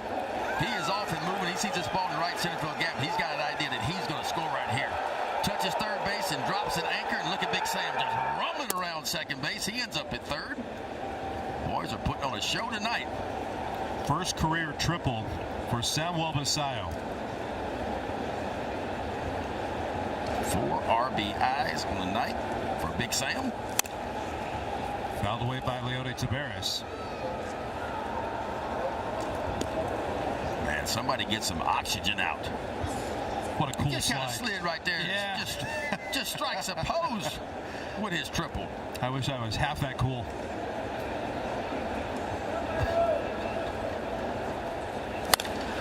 That's jolted but foul up the right side. Skimming the rafters.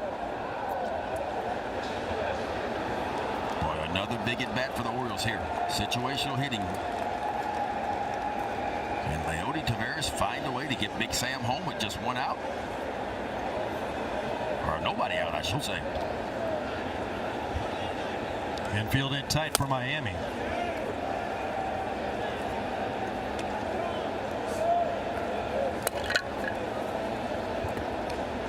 Now the contact play probably not on with nobody out at third base. If there was 1 out, the contact play, meaning as soon as the ball's touched, you're off and moving. But with nobody out, I think Big Sam's going to see it through, and he does. He patiently waits at third base as Taveras is retired with the infield in.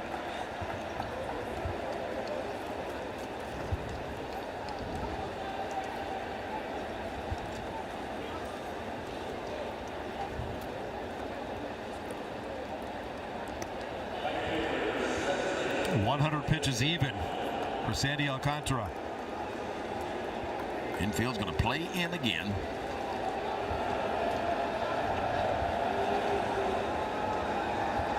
Right a little bit with Colton Cowser. They shade Lopez more towards the middle of the diamond.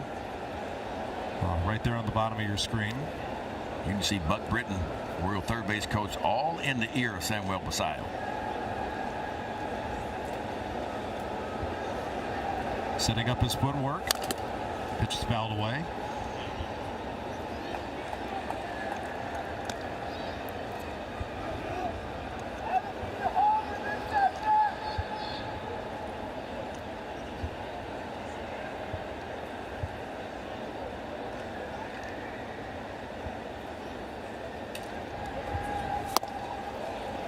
1-2 on Cowser.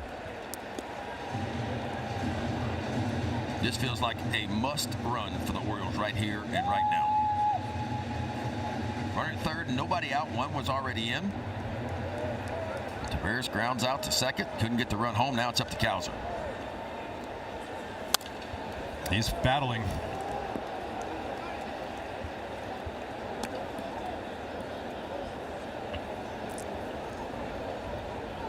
Alcantara closing in on a season high of 107 pitches. Pardon me, 108. That was not the CG either. That was 6 innings against San Francisco. 1-2. Fouled away.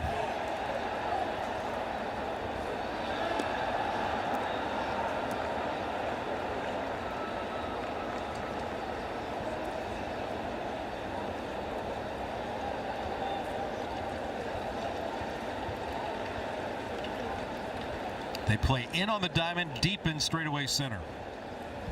1-2 to Colton. Chopper with the runner coming down the line. Lopez with the throw. It's not in time. A little bit of a surprise with that call on the play at the plate. The Marlins are left stunned. That's your contact play right there. And boy, Buck Britton was in the ear of Samuel Basallo the entire time. Watch this. Off and moving. That's a nice play, too, by the catcher, Joe Mack. That ball short-hopped him. Watch him just pick this and quickly pivot, make the tag, and Samuel Basallo somehow got that big toe in there. And then he dropped the ball at the tail end. That run comes in at 7-4 Orioles. And they knock Alcantara out of this ball game.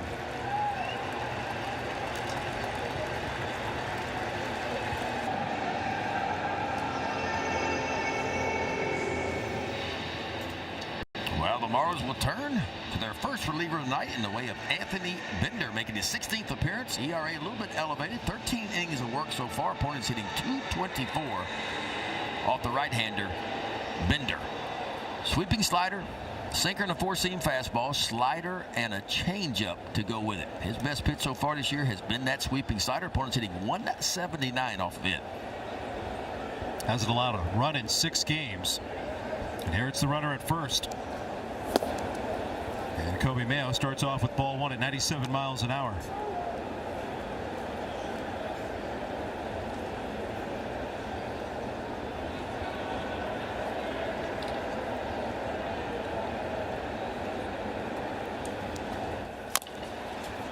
Chopped right off the plate. It's kind of 1-1 strike.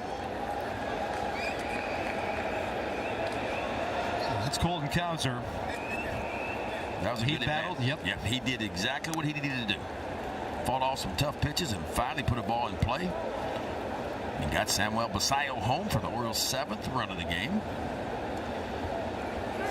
That's airmailed right over the head of the first baseman Hicks. Bounces into shallow right. Cowser will power down at second base. And a throwing error advances Colton into scoring position.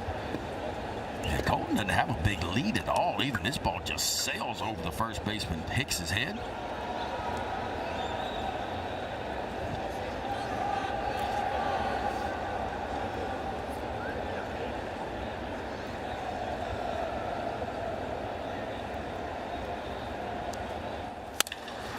That's hit hard to shortstop. Cowser hung out. They feed Paulie, trying to run him back to second. Nice job by Kobe Mayo making sure he got to second base. Good job by Cowser staying in the rundown long enough. And that's what Cowser was waiting on Mayo. He's going to try to stay in that rundown as long as he could. But the rule, if you're at second base and less than 2 out, the ball's got to be at you or behind you to take an extra 90. And Colton just a little bit too aggressive. Ball in front of him, and he's caught in a pickle. But he hangs in there long enough, and you see Mayo makes a turn, and he makes his way into scoring position.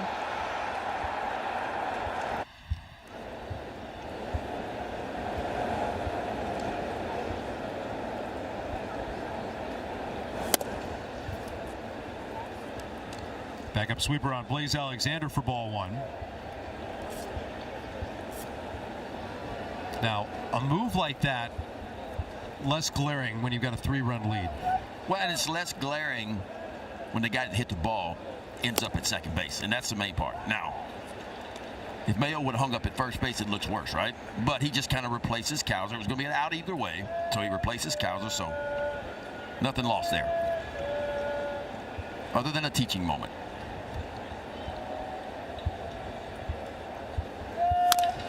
Alexander in the middle of the diamond. Room service hop right at the bag by Edwards on to first, and that will retire the side. Big Sam's having a big night for Baltimore.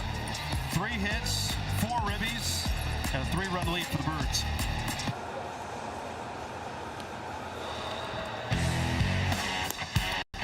Our All-State Good Hands replay. A magical moment on May the 5th, 2021.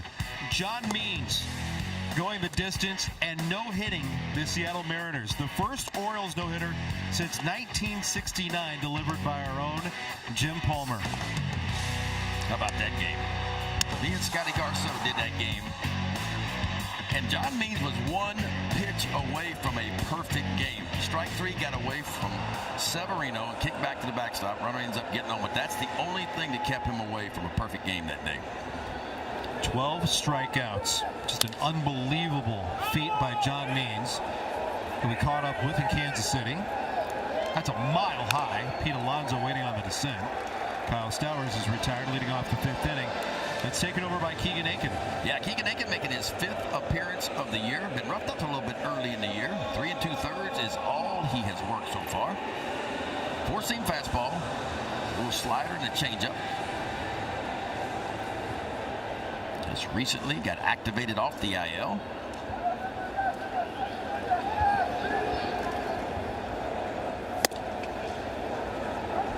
Pumps in a first pitch strike to Jacob Marcy.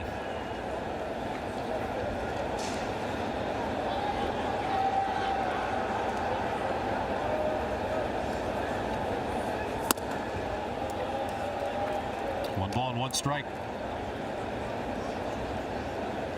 Orioles trying to stack back-to-back zeros. Marlins got 1 in the first, 2 in the second, 1 in the third. An outstanding double play in the 4th put a 0 on the scoreboard.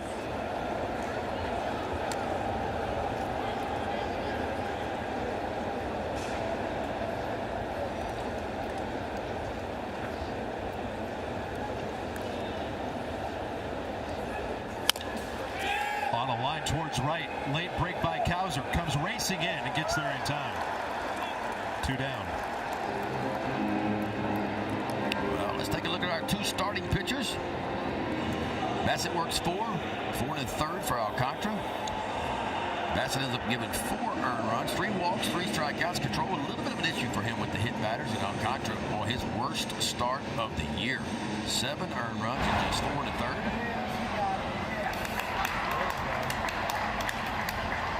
Like that outfit. I like that hat. She needs to be at the Kentucky Derby with that. Did you have a mint julep waiting on the rail? Did you watch the Kentucky Derby the other day? Did I watch the Kentucky Derby? That awesome? Yeah. That horse, man, I can't call the name, but he came from dead last. Worst to first. You talk about closing speed coming down that backstretch. Did you watch it 10 toes up? Oh, no. I was having dinner and had it somehow figured out. It took me 3 phone calls in 20 minutes to get it on my phone, but I got it on my phone. I had to call my son.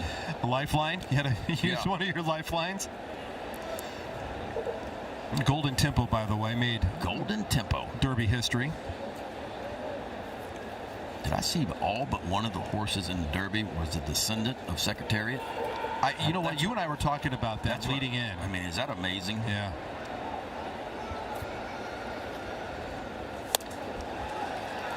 How about Connor Norby? 3 up and 3 down work by Keegan Aiken. Quickly through the 5th. It's a family affair at the ballpark.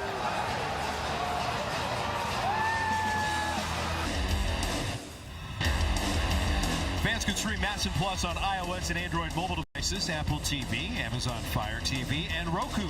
Don't miss a pitch with Masson Plus. Monthly subscriptions are available for $19.99 per month.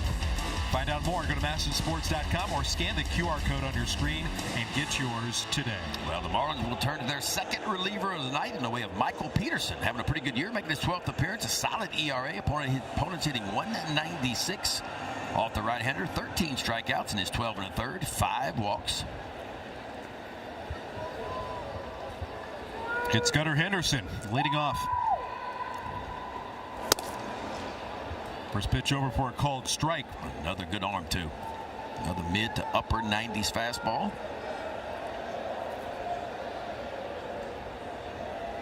Gunnar singled his first time up. Retired through the year.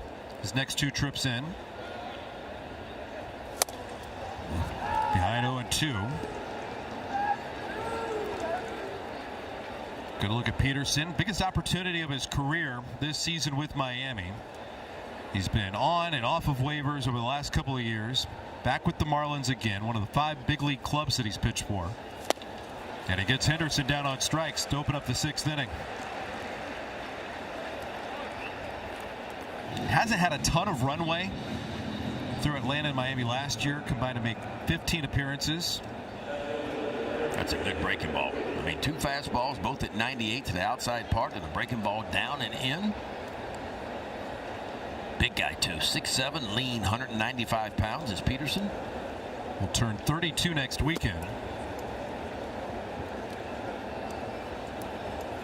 3-pitch mix. You've seen the 4-seamer.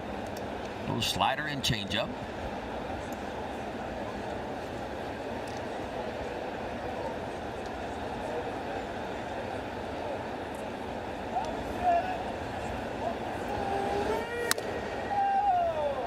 Ball to strike on Taylor Ward. Played at 2 of the 7 runs tonight. An important leadoff walk in the 3rd inning.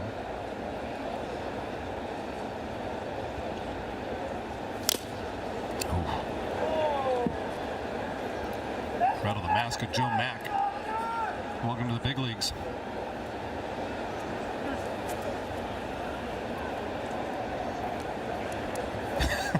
Thumbs up and then woo. Anthony Nunez. Hey, would you rather take it off the mask in the big leagues or in AAA? And the answer to that every time is take it off the mask in the big leagues. Do it in the show.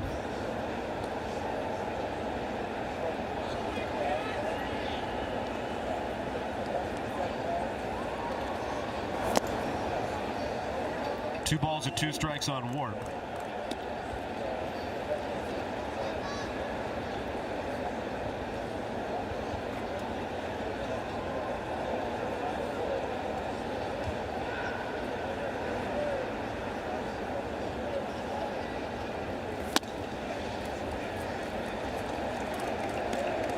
Ho-hum, another 3-2 count for Taylor Ward.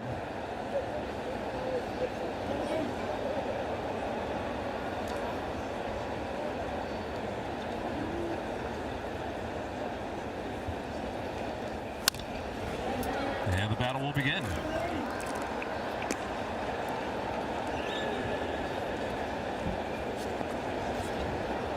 Dylan Bieber's out on deck.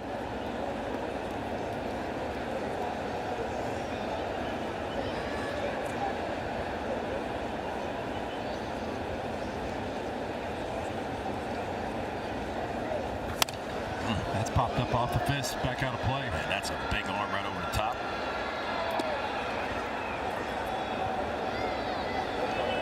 Just got a text from Cal Ripken Jr. He said, "Did you just say Peterson weighs 195 pounds?" And I said, "That's what it said on Pitch Savant." Now, clearly, that had to be when he was 12 years old. Yeah. You know. It's signing weight, Cal. Because he ain't no 195 now. Signing weight. Junior doesn't miss a thing. About like Messiah's weight. Go look at Messiah's weight when he's listed at what he really is. He's down 17 pounds. He is this year, but he's still nowhere close to where it's listed, even being down 17 pounds. Boy, this is just kind of my best against yours. Just rises that 4-seamer just above the top of the zone. Well, you got to get your foot down and get going on this guy. Here comes Dylan Beavers. Appeal to third. Oh, rung him up. No balls at a strike on Dylan Beavers. He did.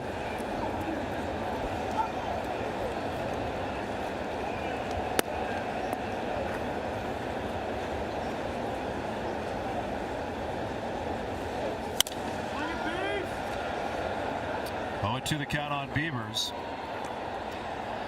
They'll probably get lost in the number of storylines from the day, but his at bat back in the first inning. Yes. 12 pitches, driving up the pitch count, forcing Alcantara to work early in the game. Well, to me, this has been one of the best approaches and situational hitting I've seen from the Orioles tonight. The bats have been really good, finding a way to get that runner home from third base, less than 2 out. They've done that a couple of times. Some big base hits and some 2-strike counts, shortening up a little bit, just trying to put balls in play. It's been a good night. It ain't over yet.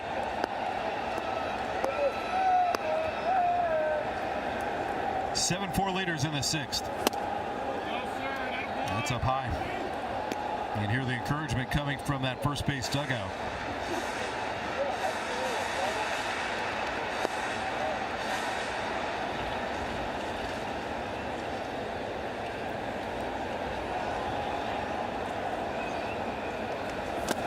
Oh, right over the laces.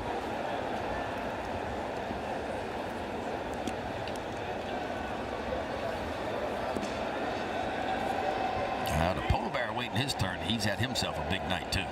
The polar bear's been playing in the mud.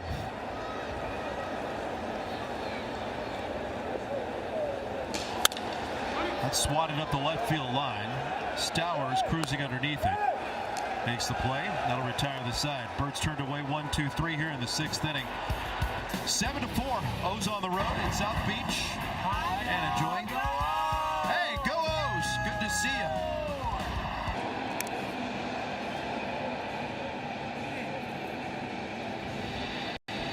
This pitching change brought to you by Jiffy Lube. Get a 15-minute oil change plus over 15 courtesy services. With no appointment, get more in a jiffy. There's Anthony Nunez making his 16th appearance of the year. ERA up a little bit. Had a rough one his last time out against the Yankees. 15 in the third, man. He can strike you out 10.6 per 9. The walks are solid as well. And opponent's hitting .230 off the right-hander, Nunez. Pretty cool opportunity for Anthony Nunez and Kobe Mayo. They're basically pitching in their hometowns. Anthony went to college in Tampa. That's on the golf side. He grew up here in Miami. And this is his home ballpark. Here he was in 2013 at the World Baseball Classic, rooting on Team USA. How cool is that? That's awesome. I love these full circle moments. And what a sensational arrival to the major leagues it has been for Anthony Nunez. One of the early roster cuts out of camp, and then all of a sudden onto the opening day roster. Stuff is real too.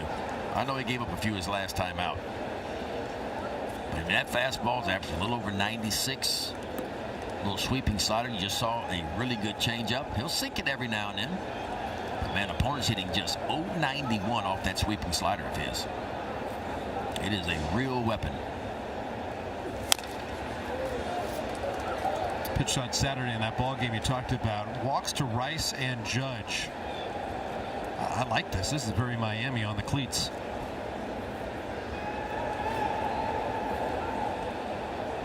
It's got the chain. Oh. And he's got a strikeout. That one will hurt your feelings right there. Because you just saw 98 before that on the inside part. When he pulls the string with that circle change, you're going to be heading back to the dugout. Watch this thing, man. Just dive bombs down and away. That's big time. Speed them up and slow them down.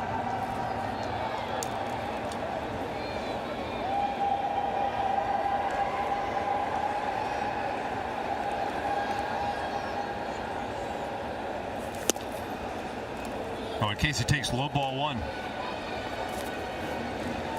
Casey tonight got hit by a pitch, came in to score one of the 4 runs for Miami. And he struck out looking against Chris Bassett, who was bounced after 4. That's hit hard, backing up Alonso. Nunez covers the bag, and there are 2 away.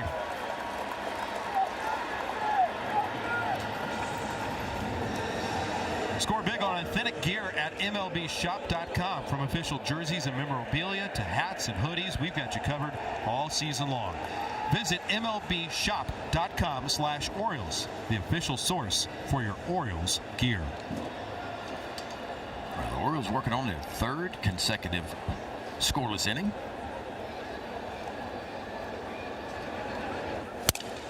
Broken bat, soft liner, handled by Alonso. 3 up, 3 down. That is some tidy work by Anthony Nunez. Beating the batter's box when we come back.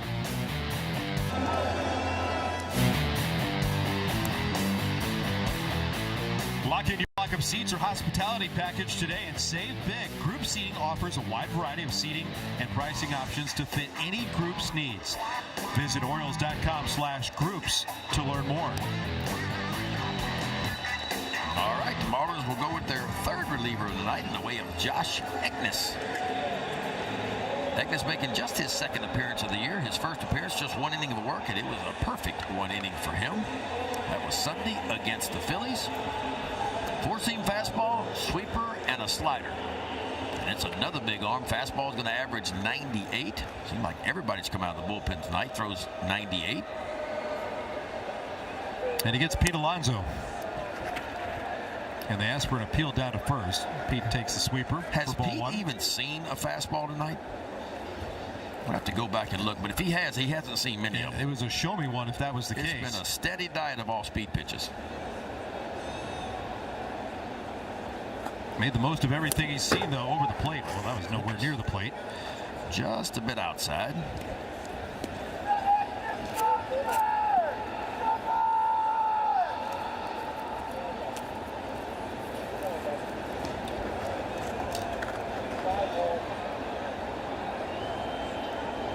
Barrel on base all 3 times tonight. There's a fastball on the outside part.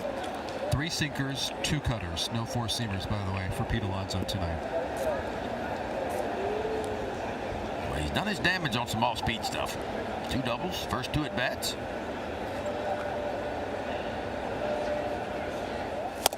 Mm-hmm. 2 balls and 2 strikes. Josh Eknes became Miami's first 2023 draftee to make it to the majors on Saturday when he debuted against the Philadelphia Phillies. Then on Sunday fired a 1-2-3 frame in relief. Spent a couple of years at Lamar, drafted out of Houston. 2-2 to Alonso, fouled back.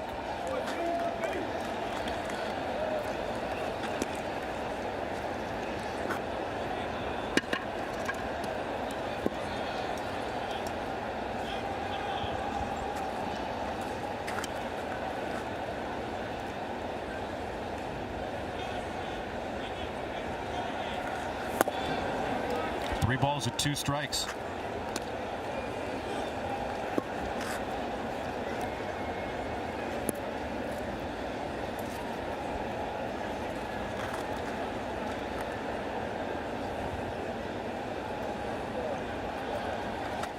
Alonso swings and misses. Well, that's tough, isn't it? Eknes kind of drops down, kind of shoves it. It feels like it's going uphill. See how low he is right there? That ball just kind of stays on plane, gives the appearance that it's actually rising or riding up through the zone.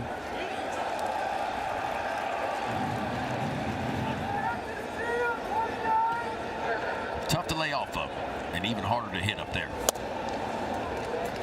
Well, tonight, Samuel Basallo has done nothing but hit. RBI double his first time up, a 2-run single in the 3rd inning, and an RBI triple for the first career 3-bagger in the 5th. A chance to do something special tonight. Something that's very, very rare in the game of baseball. A chance for the cycle at 21 and 265 days old.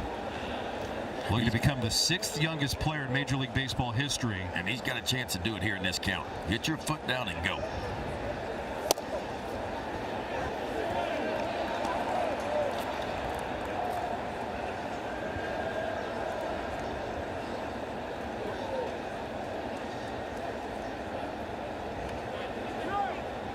And now time called by Basallo.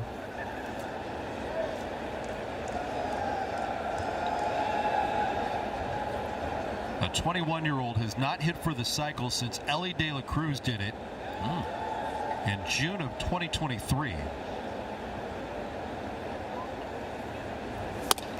A little bit younger than Basayo when he had his. The youngest ever to hit for the cycle in the major leagues, a 20-year-old Melot. Yeah, he was pretty good. Did that back in 1929. Fouled it back. Stays 2 balls and 2 strikes.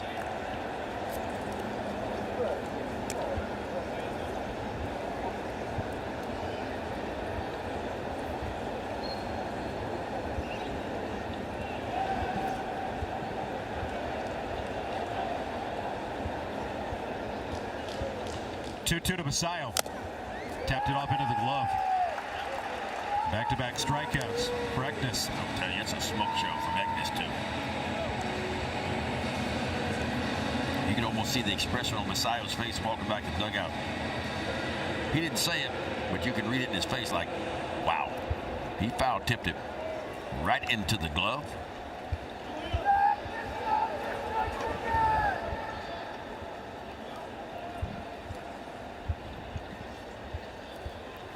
Leody Taveras starts to square around, bluffs the bunt attempt.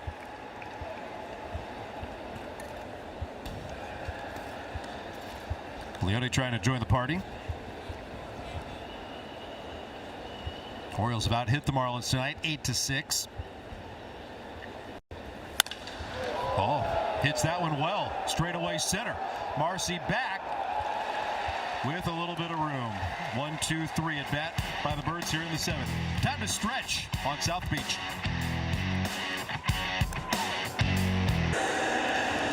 For Anthony Nunez, this ball game goes into the bottom of the 7th inning. Why not? Talk about efficient, huh? Got 3 outs on 8 pitches. Struck out Joe Mack, Owen Casey tapped out to Pete Alonso, and then Graham Pauley lined out to the O's first baseman.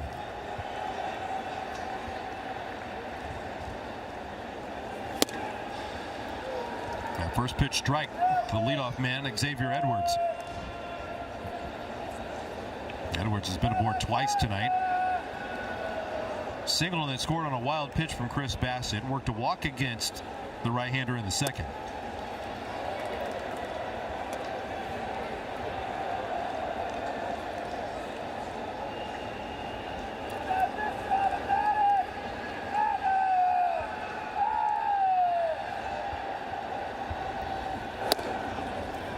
Nunez behind 2 balls and 1 strike. You know, this is a guy, Ben, that has been allowed to get his feet wet for a couple of times. The Orioles clearly love the stuff and committed verbally first before actually allowing him to appear in leverage. Soft hopper. Mayo started in anyway. Goes corner to corner. Gets the speed of Edwards. 1 down. Thrust him into leverage situations. He's had a couple of blips along the way. A lot of learning. This is just another test for him. Absolutely. You know, and look, everybody's role is elevated a little bit with Ryan Helsley being out. We all hope Helsley's going to be back soon. But that's what happens when your closer goes down. Everybody's role gets elevated a little bit. And it's sink or swim up here. Ryan Helsley landed on the injured list on Friday. Had some fluid building up in his elbow. When you look at Nunez, though, it screams back end of a bullpen stuff. Well, we heard Drew French visit with the media the first weekend of the regular season, and he was asked about Anthony Nunez and potential to elevate his role. And leverage was mentioned. Drew French cut off the reporter and said, absolutely. And I said, that's a tell. Your eyes don't lie. You don't have to look at the analytics and the metrics. You just look at your eyes. And you look at the velocity, the movement, the changeup. And he has to be a heck of an athlete. Because remember, he's not been pitching that long at all. And to pick up the quality pitches that he has in a short amount of time, pretty impressive. It appears to be a slow heartbeat. The moments don't tend to get too big for him. But it's learning at the highest level, and that's a tough place to learn.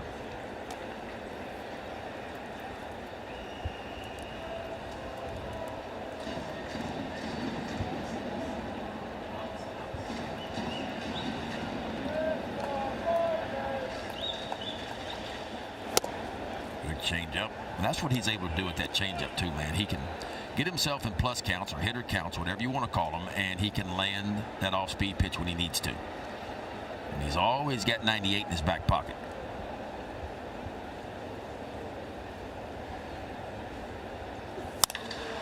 That's hit well out to deep right field, and you can forget it. That is deep into the second deck for Liam Hicks. A 4-hit night for Liam Hicks. He's got his 8th of the season. That's what you call getting all in one right there. That's catching up to 98, and I mean turning around. And the fastball was supposed to be up. You could see Basayo, he wanted that fastball just about belt, maybe slightly above the belt. But this is the big league. See what the target is? It's way up above the top zone. This ball is kind of down and slightly in, what a lot of lefties like it, and Hicks just drops the head of the bat on it, and ain't no doubt. His 8th long ball, his 32nd RBI of the season, and the Marlins get one back. The first Miami Marlin this season have a 4-hit game. It arrives loudly, and that is a significant drive, making it a 2-run difference. 7-5 here in the 7th. Something the Marlins don't do a lot of. Hit home runs. Only 26 now on the season. And he's got 8 of them.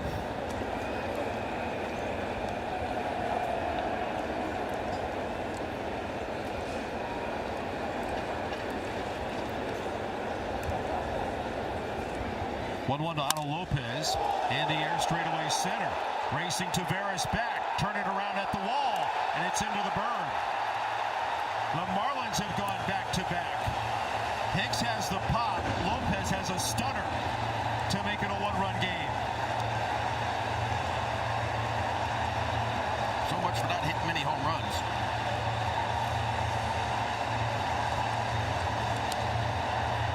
Lopez's 4th long ball of the year.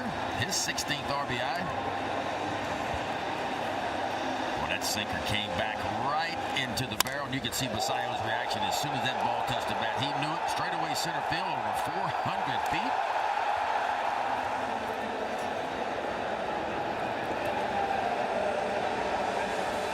That's going to be it for Anthony Nunez. The test was the extra frame after a 3-up and 3-down 8-pitch 6th. Touched on back-to-back homers, and it's a tight one in Miami.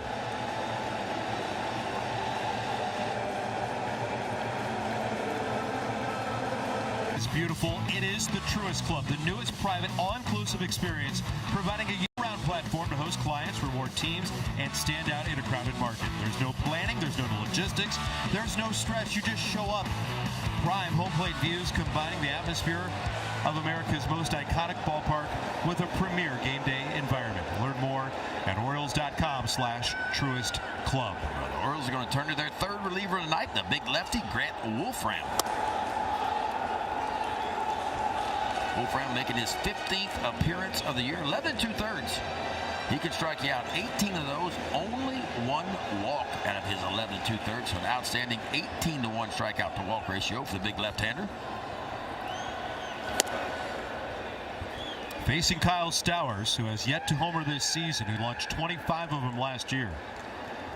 Marlins for the first time this season going back-to-back. It's a 7-6 Oriole lead.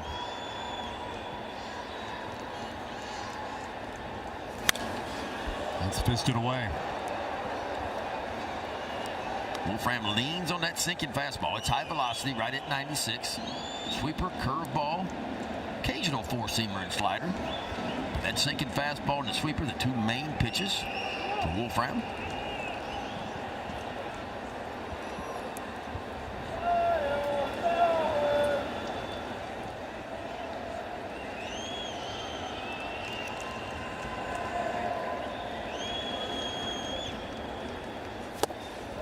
Got it. Nice.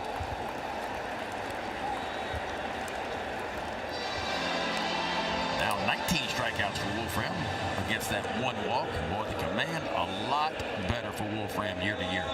Last year he showed us the stuff, and the stuff was really good. And you thought, well, okay, this might be the lefty-on-lefty guy that the Orioles are trying to develop. He showed up in spring training, looked like a different guy. He filled up the strike zone, made the club. It's had some big moments. Had a little bit of a blow late last week. Had 5 days in between outings before pitching in New York. Well, we talked about this Oriole bullpen, and it was a little bit of concern going in.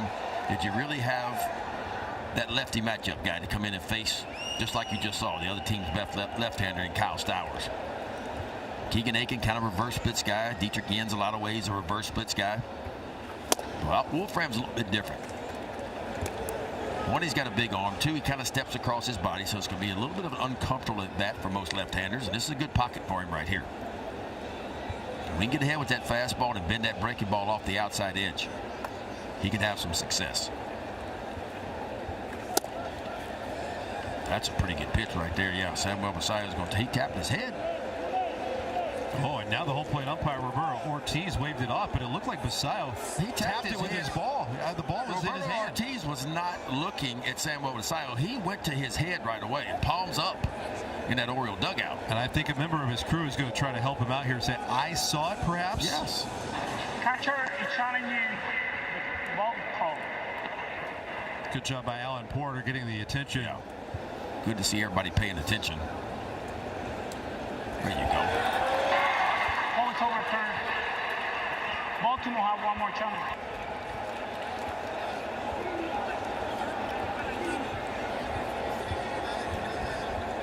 Nice to get that ABS powered by T-Mobile. And the assist from Alan Porter. Throw it out there again. Get it off the outside edge. There you go. Oh, he did it. Chase the sweeper down to the dirt. Basayo will flip it up the first base line. Grant Wolfram gets back-to-back strikeouts after the Marlins get back-to-back home runs. Well, spin him if you got him. Wolfram spinning that breaking ball. And a nice block by Basayo. Quickly gets the out over at first base. O's up by 1 after 7.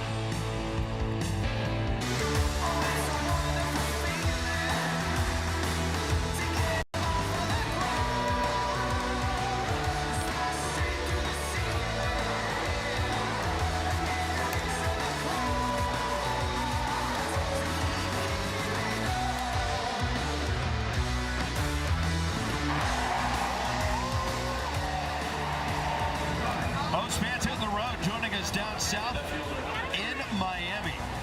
Enjoying a high-scoring affair between the Marlins and the Orioles tonight. 7-6. Birds on top going into the 8th, and we've got a major league debut. William Kempner making his major league debut, and hearing the support in the background. His first pitch delivered in the big leagues is a strike, and he's going to keep that souvenir too. I guess they don't button their shirt up in AAA.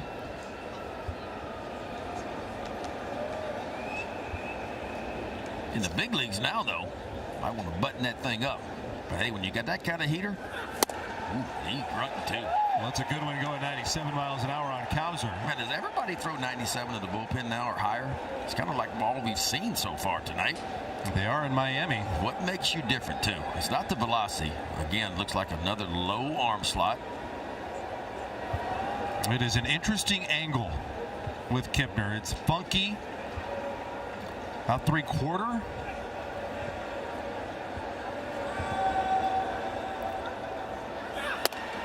Oh, you can hear him screaming all the way up here, 98. Got to be his family right there.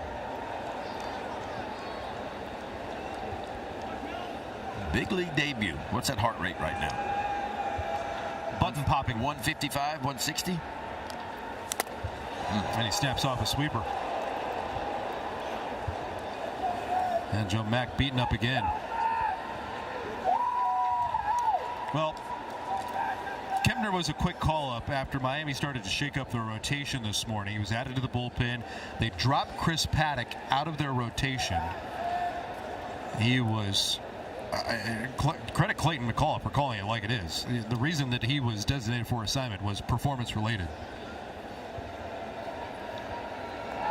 Miami was 0-6 in Paddock starts. This is his crew. They also grunt on every pitch with him. And he gets Cowser for the strikeout.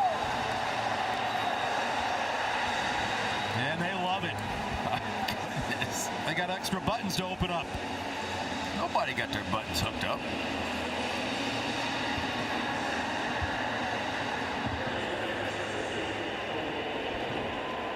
That's a big dude right there.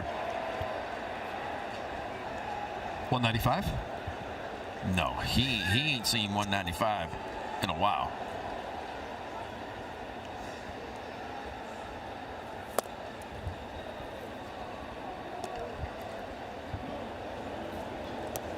Tell Cal, that's 195. Junior's listening, I'm sure.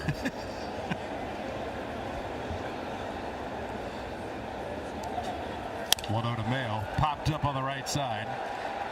Back goes Edwards, called off by Casey. And there's 2 away.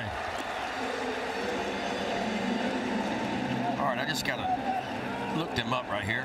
He actually just handed me a book. Will Kempner, 6 foot, 222. I ain't buying it. Maybe when he signed? Yes, I'm telling you, signing weight. These things have a way of living forever in our game. 24 years old. You gotta think twice before you charge the mound, too. Hot shot, diving grab. Pauly popping up to his speed. And welcome to the big leagues. Kempner fires a 3-up and 3 down, 8th.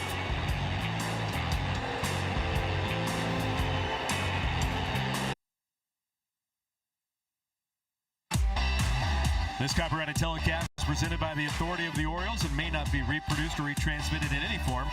And the accounts and descriptions of this game may not be disseminated without the expressed written consent of the Orioles. Just an absolutely gorgeous night. It's a light show. A light show down at South Beach. There is Andrew Kittredge, Orioles' 4th reliever of the night, making his 5th appearance of the year. Got roughed up his last time out against the Yankees.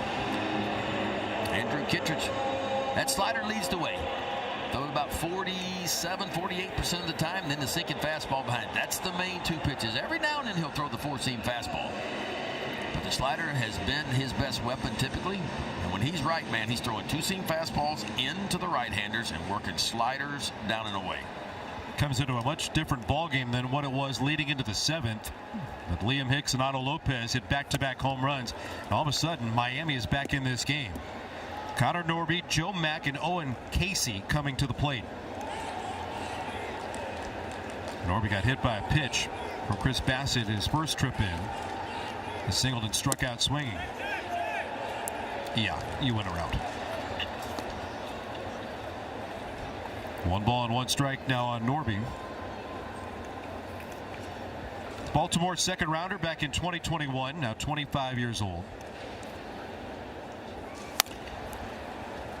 Kittredge out in front, 1-2.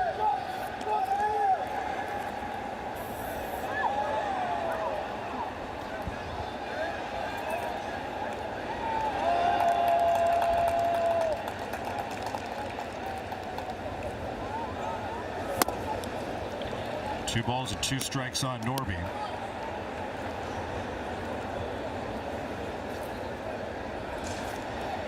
This is the Marlins team that is in a vulnerable spot right now, dropping 6 out of the last 9. And Kittredge gets the punch out. Good start for Kittredge. Veteran guy, been around a long time. Rough outing his last time out, but he's one of those guys that can flush it and focus on the next time out. There's his little slider.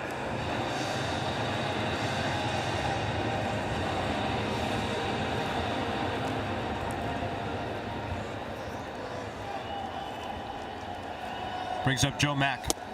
Got his first hit in the major leagues, driving in a run back in the 3rd.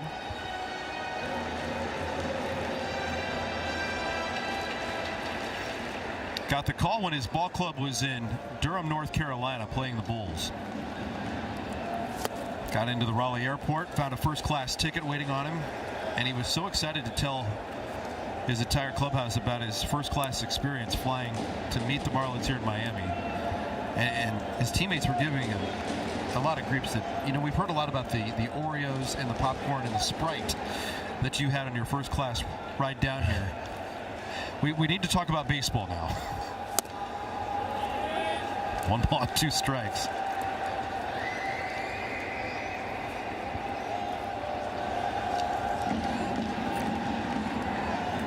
drafted in 2021.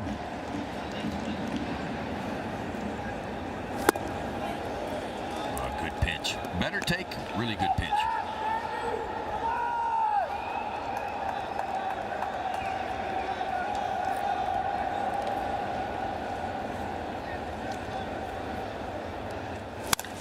He cracks it down the right field line. That's it for a base hit.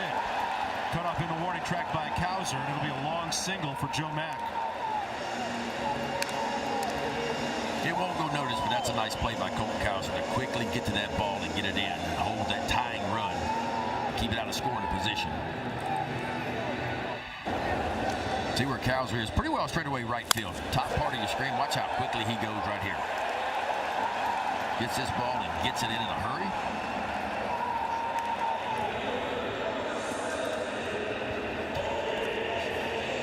A lot of lefties coming up. Casey a lefty. Paulie a lefty, switch hitter.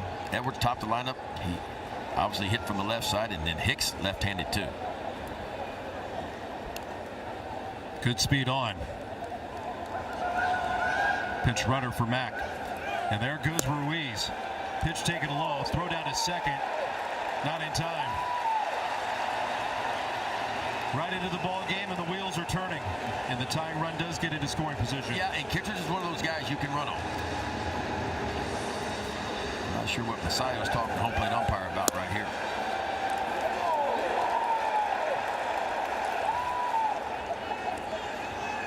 Well, Ruiz can run, can he? Like a lot of these Marlins do.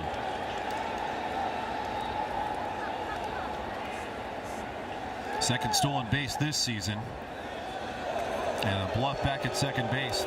There was a couple of seasons ago when he was running like crazy. By far and away the most opportunity in his major league career to have a real run playing in a given season. He had 67 stolen bases for Atlanta. Kittredge misses high. 2 balls and no strikes. Falling behind Owen Casey. Struck out looking back in the 3rd inning and bounced out to first.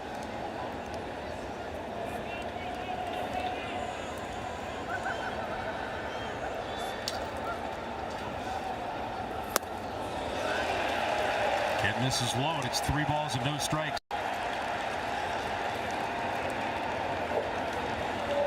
This is a running wild Marlins team.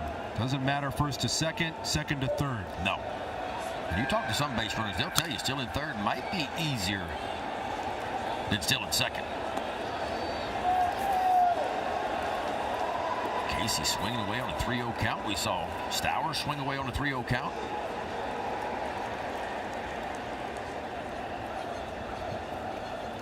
Henderson trying to shorten up that lead. Runner bluffs, taking all the way for ball 4. Bat never moved off the shoulder of Casey.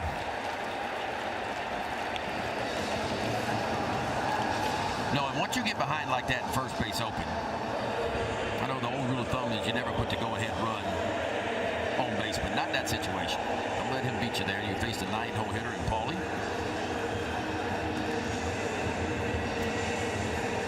Last time up, had a hard line drive right at the first baseman, Pete Alonso. There's Drew French, Oriole pitching coach. Making the walk in front of 6,600 at the ballpark tonight.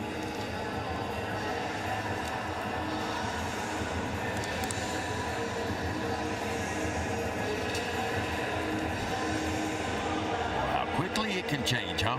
Orioles felt like they were not on cruise control, but feeling pretty comfortable in back-to-back home runs for the Marlins in the 7th to bring them within 1. And now just 1 out with runners on first and second. The Kittredge is looking for one thing here in the ground ball. Maybe a chance to turn a double play.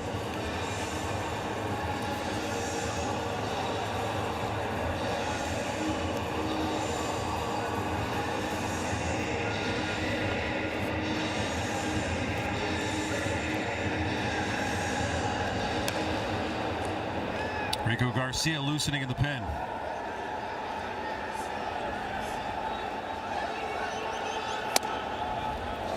And a strike to Paulie. Right at the top of the zone, too. That looked like the four-seamer.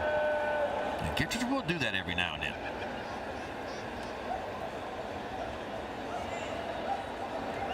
Marlins have both of their ABS challenges remaining.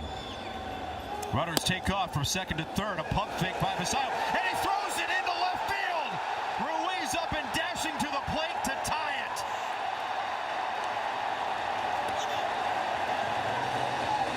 A pump fake by Basayo, whether or not to go to third or to second, ends up out of the reach of Mayo. Ruiz popped up, and we're tied 7-7. And that's the one, if you're Basayo, you got to put it in your back pocket, because once you pump fake, you're not going to get it. No sense throwing the ball down to third base. See that pump fake? And when you pump fake, man, you got to find a way to eat it. Kobe Mayo moving toward the bag. Watch this ball just tail on him, because it's side arm, so it tails away from Mayo.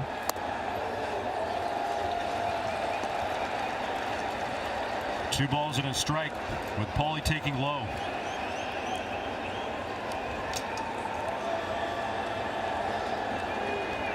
The go-ahead run in scoring position. One out here in the eighth. And Paulie cracks it, just foul. Learning at the big league level is difficult. Once you pump fake, stick it in your pocket. We have heard the coin term from coaches, Craig Alvarez. Development is messy.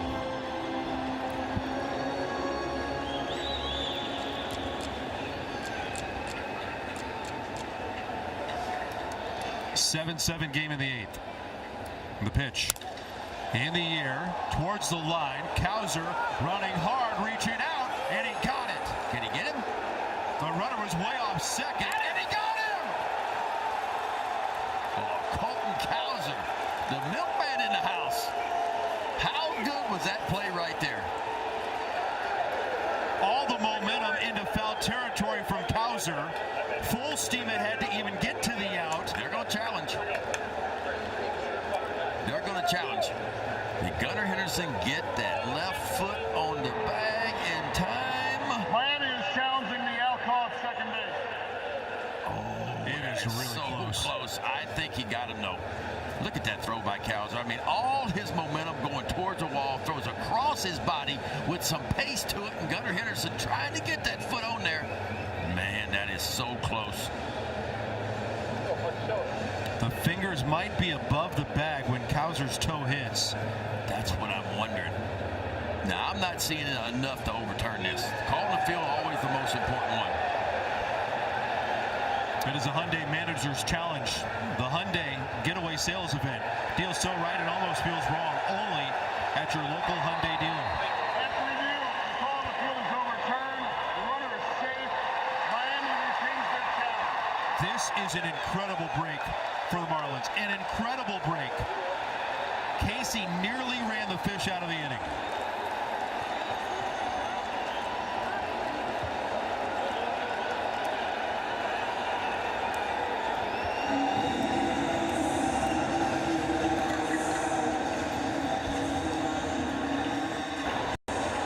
Cowser go right here. Top part of your screen going hard toward the line. And there was some good communication because you can hear somebody yelling 2-2-2 and Cowser had wasted no time at all. He's like, what? Couldn't believe it. Couldn't believe it. Kittredge is out. Rico Garcia coming in. Pitching change. And a tight eighth. We're tied 7-7 with a runner at second.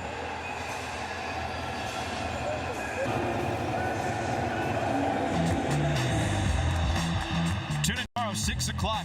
It's time for O's Extra Pregame. Presented by Bet365. Mel will tee us up, get us ready for the ball game. Game number 2 of this 3-game series. And the tail end of the road trip that started in New York. Night number 1 in Miami unfolding in front of us.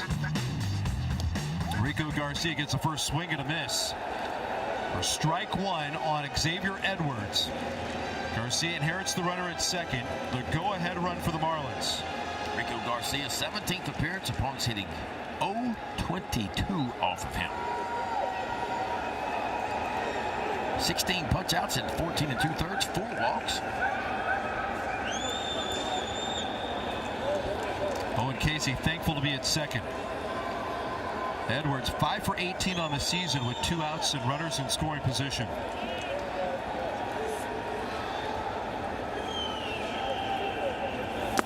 Takes down and in from Garcia.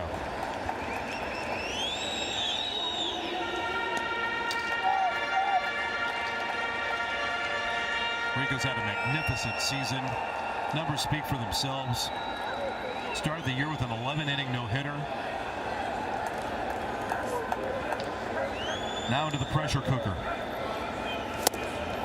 Out in front, 1-2. Good fastball. Fastball's low release point. Mid-90s heater. Really good changeup, slider.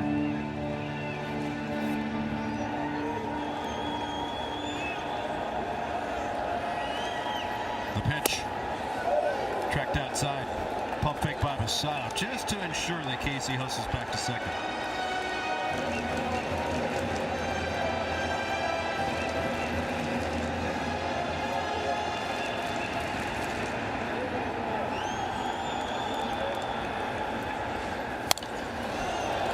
That'll get out of play.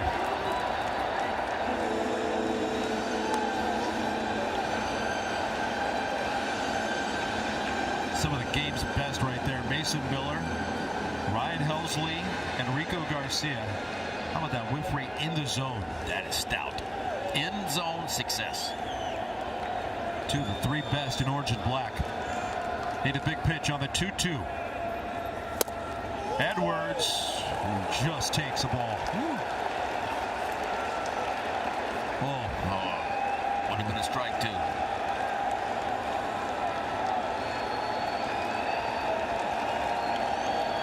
Go ahead and run in scoring position. And the 3-2 will be a walk.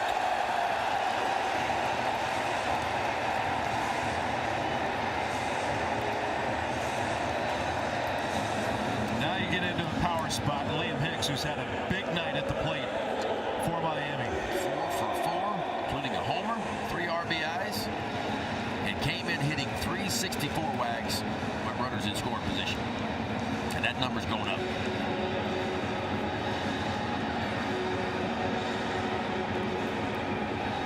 He pumped life back into the Marlins. 7th inning solo home run for his 8th of the year. Then Otto Lopez, a stunner to straightaway center. And a fastball low from Garcia. Marlins go back-to-back for the first time this season. A one-out base hit by Joe Mack, and then a wild throw with Ruiz, the pinch runner, trying to swipe third base. Samuel Basallo threw it into left field, and we're tied 7-7. Lopez out on deck. And now the error doesn't mean anything, because most probably when the way Cowser caught the next ball, he was going to score anyway from third base, because he had third base stolen.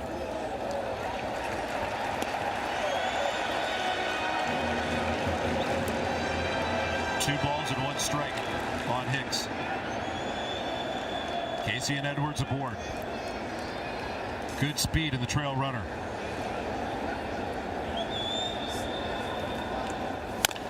That's pounded into the ground, hopping foul.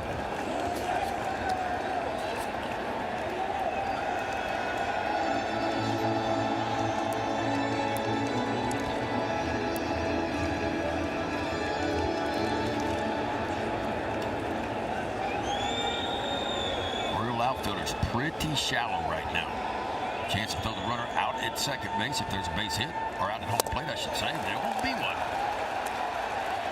Hicks down on strikes. Garcia comes in and he slams the door on this rally. How about this change up here? Dive bomb it down the way, fellas. Boy, that's a good one right there. We are all new again after 8.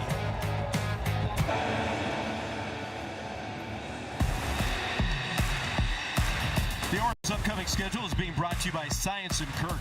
Injured after an accident? Call Science and Kirk or visit youhavealawyer.com. Remember, you have a lawyer. A couple more nights in Miami, then back with the comforts of Camden Yards on Friday night against the Athletics. And then the New York Yankees will come to town early part of next week. There is Andrew Nardi.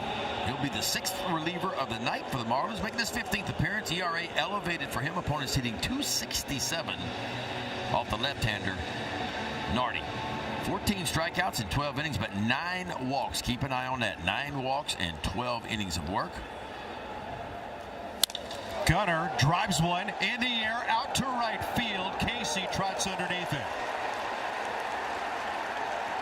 A hard, loud line out to lead off the 9th inning. Well, it looked like he got it just a little off the end.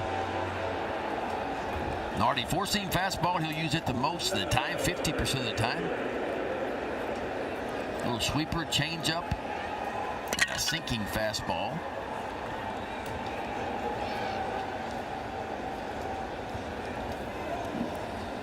Here's Taylor Ward. A 7-7 score.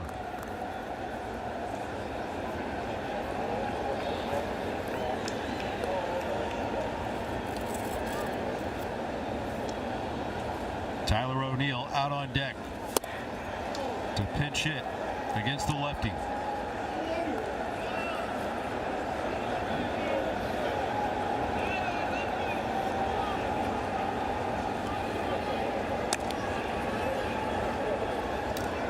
Greg Alvarez.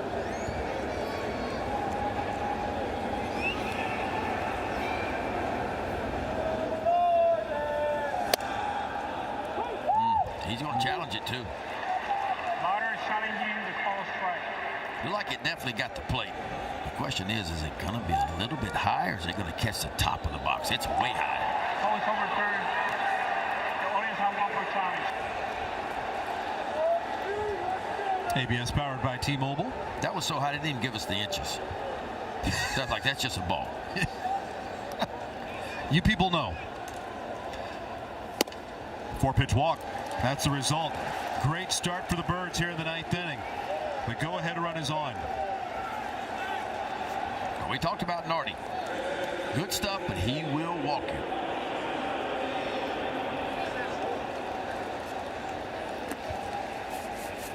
Remember, this past week, this bullpen has been put in flux. They lost Pete Fairbanks, their closer. And Fairbanks, I was reading, has a nerve issue in his hand, in his throwing hand.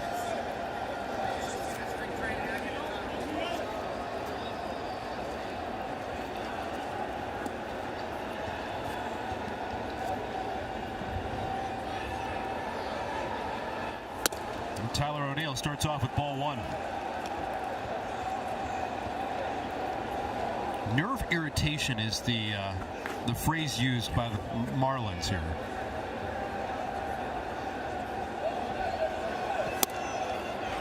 Pitch in for a called strike on O'Neill, who's pinch hitting for Dylan Beavers. Beavers 0 for 3 with a walk.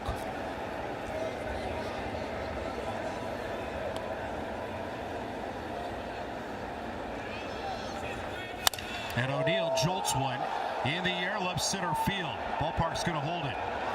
Marcy backpedals. 2 down.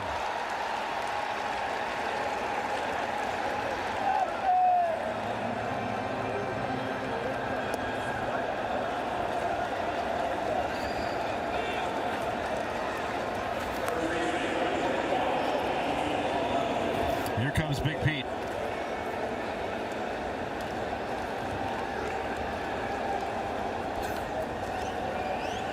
Alonso drove in a couple with a double in the first inning. Doubled and scored in the 3rd. Walked and came in. There we go. And how about Ward? He's going to advance as this one clanks off the glove of Hicks. Well, you got to think now Pete Alonso's probably not going to get a chance to hit.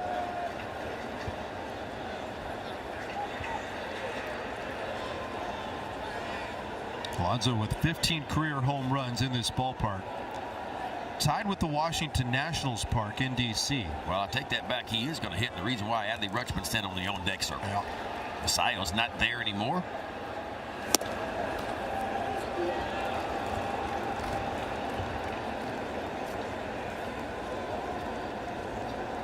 There's Samuel.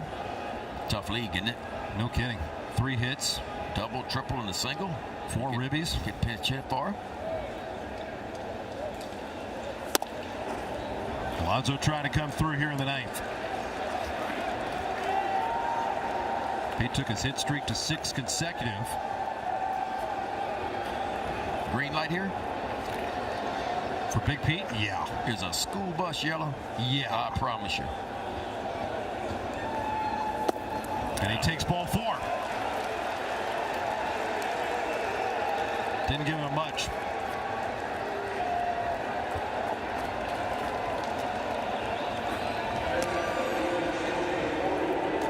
And McCall is going to scratch up his card because Rutschman is written where Basayo bats in that number 5 spot.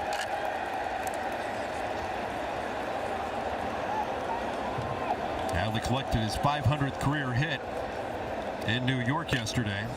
Well, how about we make it 501 and a lead. 5 for 21 coming off the bench in his career. Orioles could do it. Taylor Ward at second base. That's the go-ahead run. Alonso right behind him. Outfield will start straight away and deep. Rutschman on the right side. It's a first pitch strike.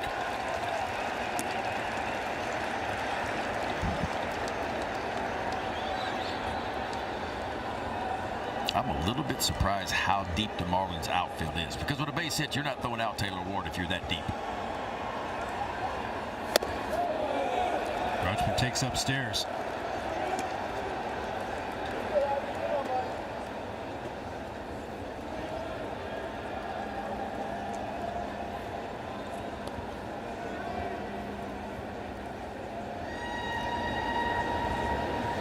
One.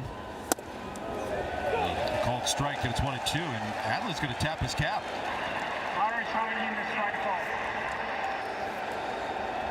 Worth a shot here. And it's inside. Big difference between 1-2 and 2-1. Huge difference. Our ABS is powered by T-Mobile.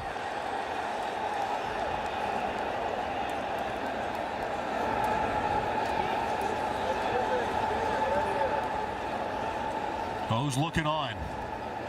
Tied 7-7, and Rutschman delivers into left field, a base hit. Ward hits the bag at third. Stowers up with the throw. The play at the plate, not in time. Adley Rutschman off the bench delivers, and the Orioles are back on top. Craig Irwin is pushing all the right buttons on this one. Goes to his bench. He gets Adley Rutschman. We just talked about the Marlins outfielders playing back. Base hit, they're not going to have a chance to throw out Taylor Ward, and they didn't.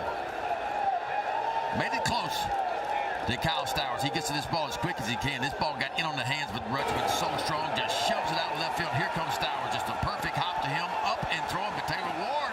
Just in there, and the Orioles up by 1 here in the top of the ninth. 8-7 O's. Adley Rutschman and his tremendous season continues. Get there, T. Ward, and he does.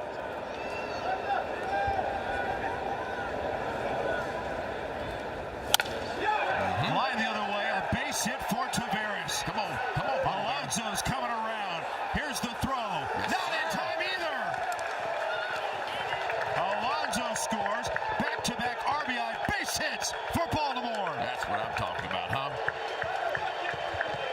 Runners in scoring position. We keep talking about it, coming up with big hits, and boy, the Orioles have done it tonight. Pete Alonso got his steps in tonight, folks. He has been rumbling and tumbling around the bases. Inside-out swing by Taveras. Watch Pete Alonso off and moving.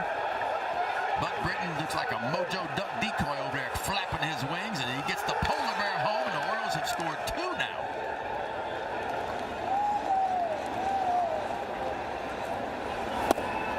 Kaiser takes downstairs. 9-7 Orioles. Opportunity with walks in the ninth. Worked by Ward and Alonso. A pinch hit RBI knock from Adley Rutschman and a base hit by Taveras. Catcher shouting in the called ball. Miami thinks this is a strike, and they're right. Always overturned. Miami asking more challenge for my.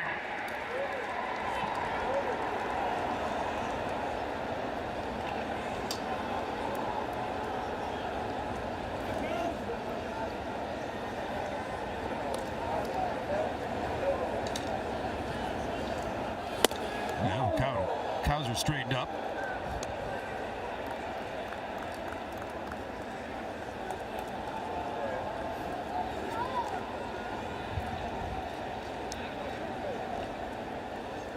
Opportunity to add more.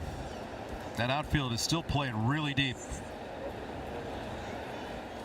And Cowsers tries to split the gap, but it's going to hang up for Stowers. He's there making the play. That'll retire this side. How about the Orioles? Rutschman off the pine. Tavares delivering back-to-back RBI base hits. And the O's lead 9-7.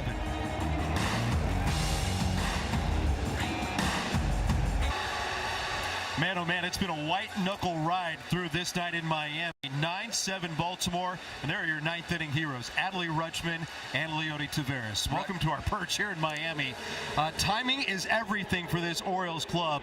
Craig Alvarez goes to the bench, and he gets Adley Rutschman, and you might have pushed back on the move with Samuel Basayo having his big night. I think it's the way Rutsch is swinging the bat right now, and you get that platoon advantage that you want right now. But think about this. Here's the difference in the ballgame. The Orioles had a total of 4 base hits with runners in score position against the Yankees in 4 games. They got 5 base hits tonight with runners in scoring position. That is the difference in the ball game. How do you perform in the red zone, hitting with runners in scoring position? The Orioles have come through big tonight. A couple of walks led the way, Ward and Alonso, and then you drive them in with Taveras and Rutschman. The Orioles take a 2-run lead to the bottom of the ninth. Enrico Garcia's first pitch of the ninth inning, pounded into the ground out to Gunnar Henderson. 1 down. Ronald Lopez retired, leading off the home ninth for Miami. Just dropped 3 out of 4 against the Philadelphia Phillies. They've squandered 6 out of the last 9 coming into this series opener.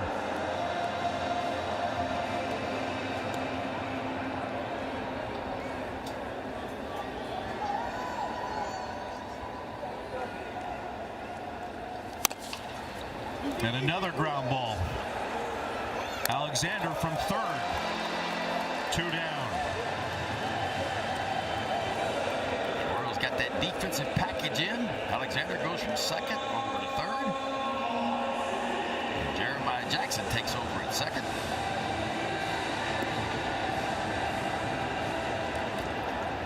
And with 2 outs, Jacob Marcy, who's 0 for 4 tonight, will face Rico Garcia.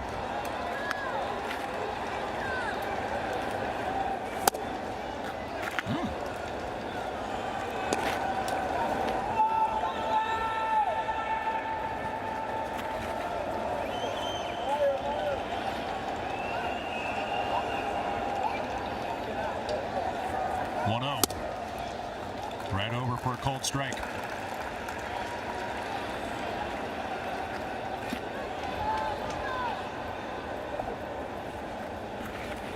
One ball and 1 strike. Marcy puts the Marlins down in their final cut.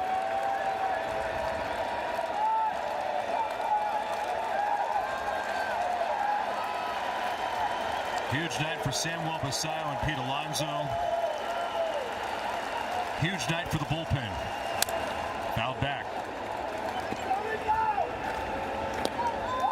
Chris Bassett lifted after 4 innings. Allowed 4 runs on 6 hits. Anthony Nunez, great in his first frame, then lifted after recording it out and allowing 2 runs in his second. The 1-2. Swing and a miss to finish the ball game. Big time. Big time by Rico Garcia. Big time by the Orioles. There's Adley Rutschman with the base hit. Leody Taveras had a big base hit. Boy, the Orioles performed well tonight. I thought Chris Bassett battled his tail off. Keegan Aiken, Nunez, Wolfram, Kittredge, and Rico Garcia to finish. The Orioles had a big night, man. 9 runs on the scoreboard on 10 hits, and they performed well in the red zone tonight, Rags. In a ball game that felt like it was a much needed and must-have series opening victory. The Orioles came to the ballpark and they got exactly what they needed. Some timely hits along the way and a pressure cooker all the way through the night. The Orioles pick up a 9-7 win here to lift the lid on their series in Miami, and they snapped their longest losing skid of the season at 5 games. It's never easy, and it felt like the Orioles were cruising along there at one point. The Marlins climbed right back in it, back-to-back home runs to cut it by 1, and then finally they score a run in the bottom of the 8th inning. But the Orioles, too much for the Marlins.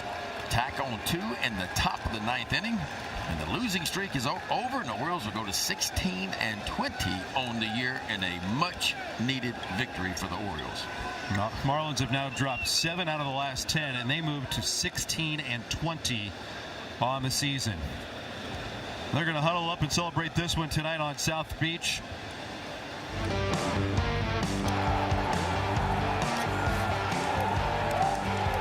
The celebration is on in this series opener. Adley Rutschman delivering the go-ahead RBI base hit. He knocks in Taylor Ward, yanking a base hit into left field. That made it 8-7, and an RBI single by Leody Taveras would add the insurance, and it's 9-7 and our final here tonight.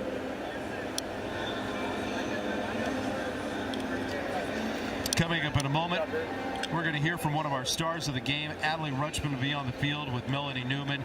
Coming up in a hot moment, she's going to have the entire post-game show. Craig Alvarez coming up as well. For Ben McDonald, I'm Ben Wagner. Melanie has you for the rest of the night. Enjoy this post-game celebration with O's Extra Post-Game coming up after a 9-7 win for the Orioles.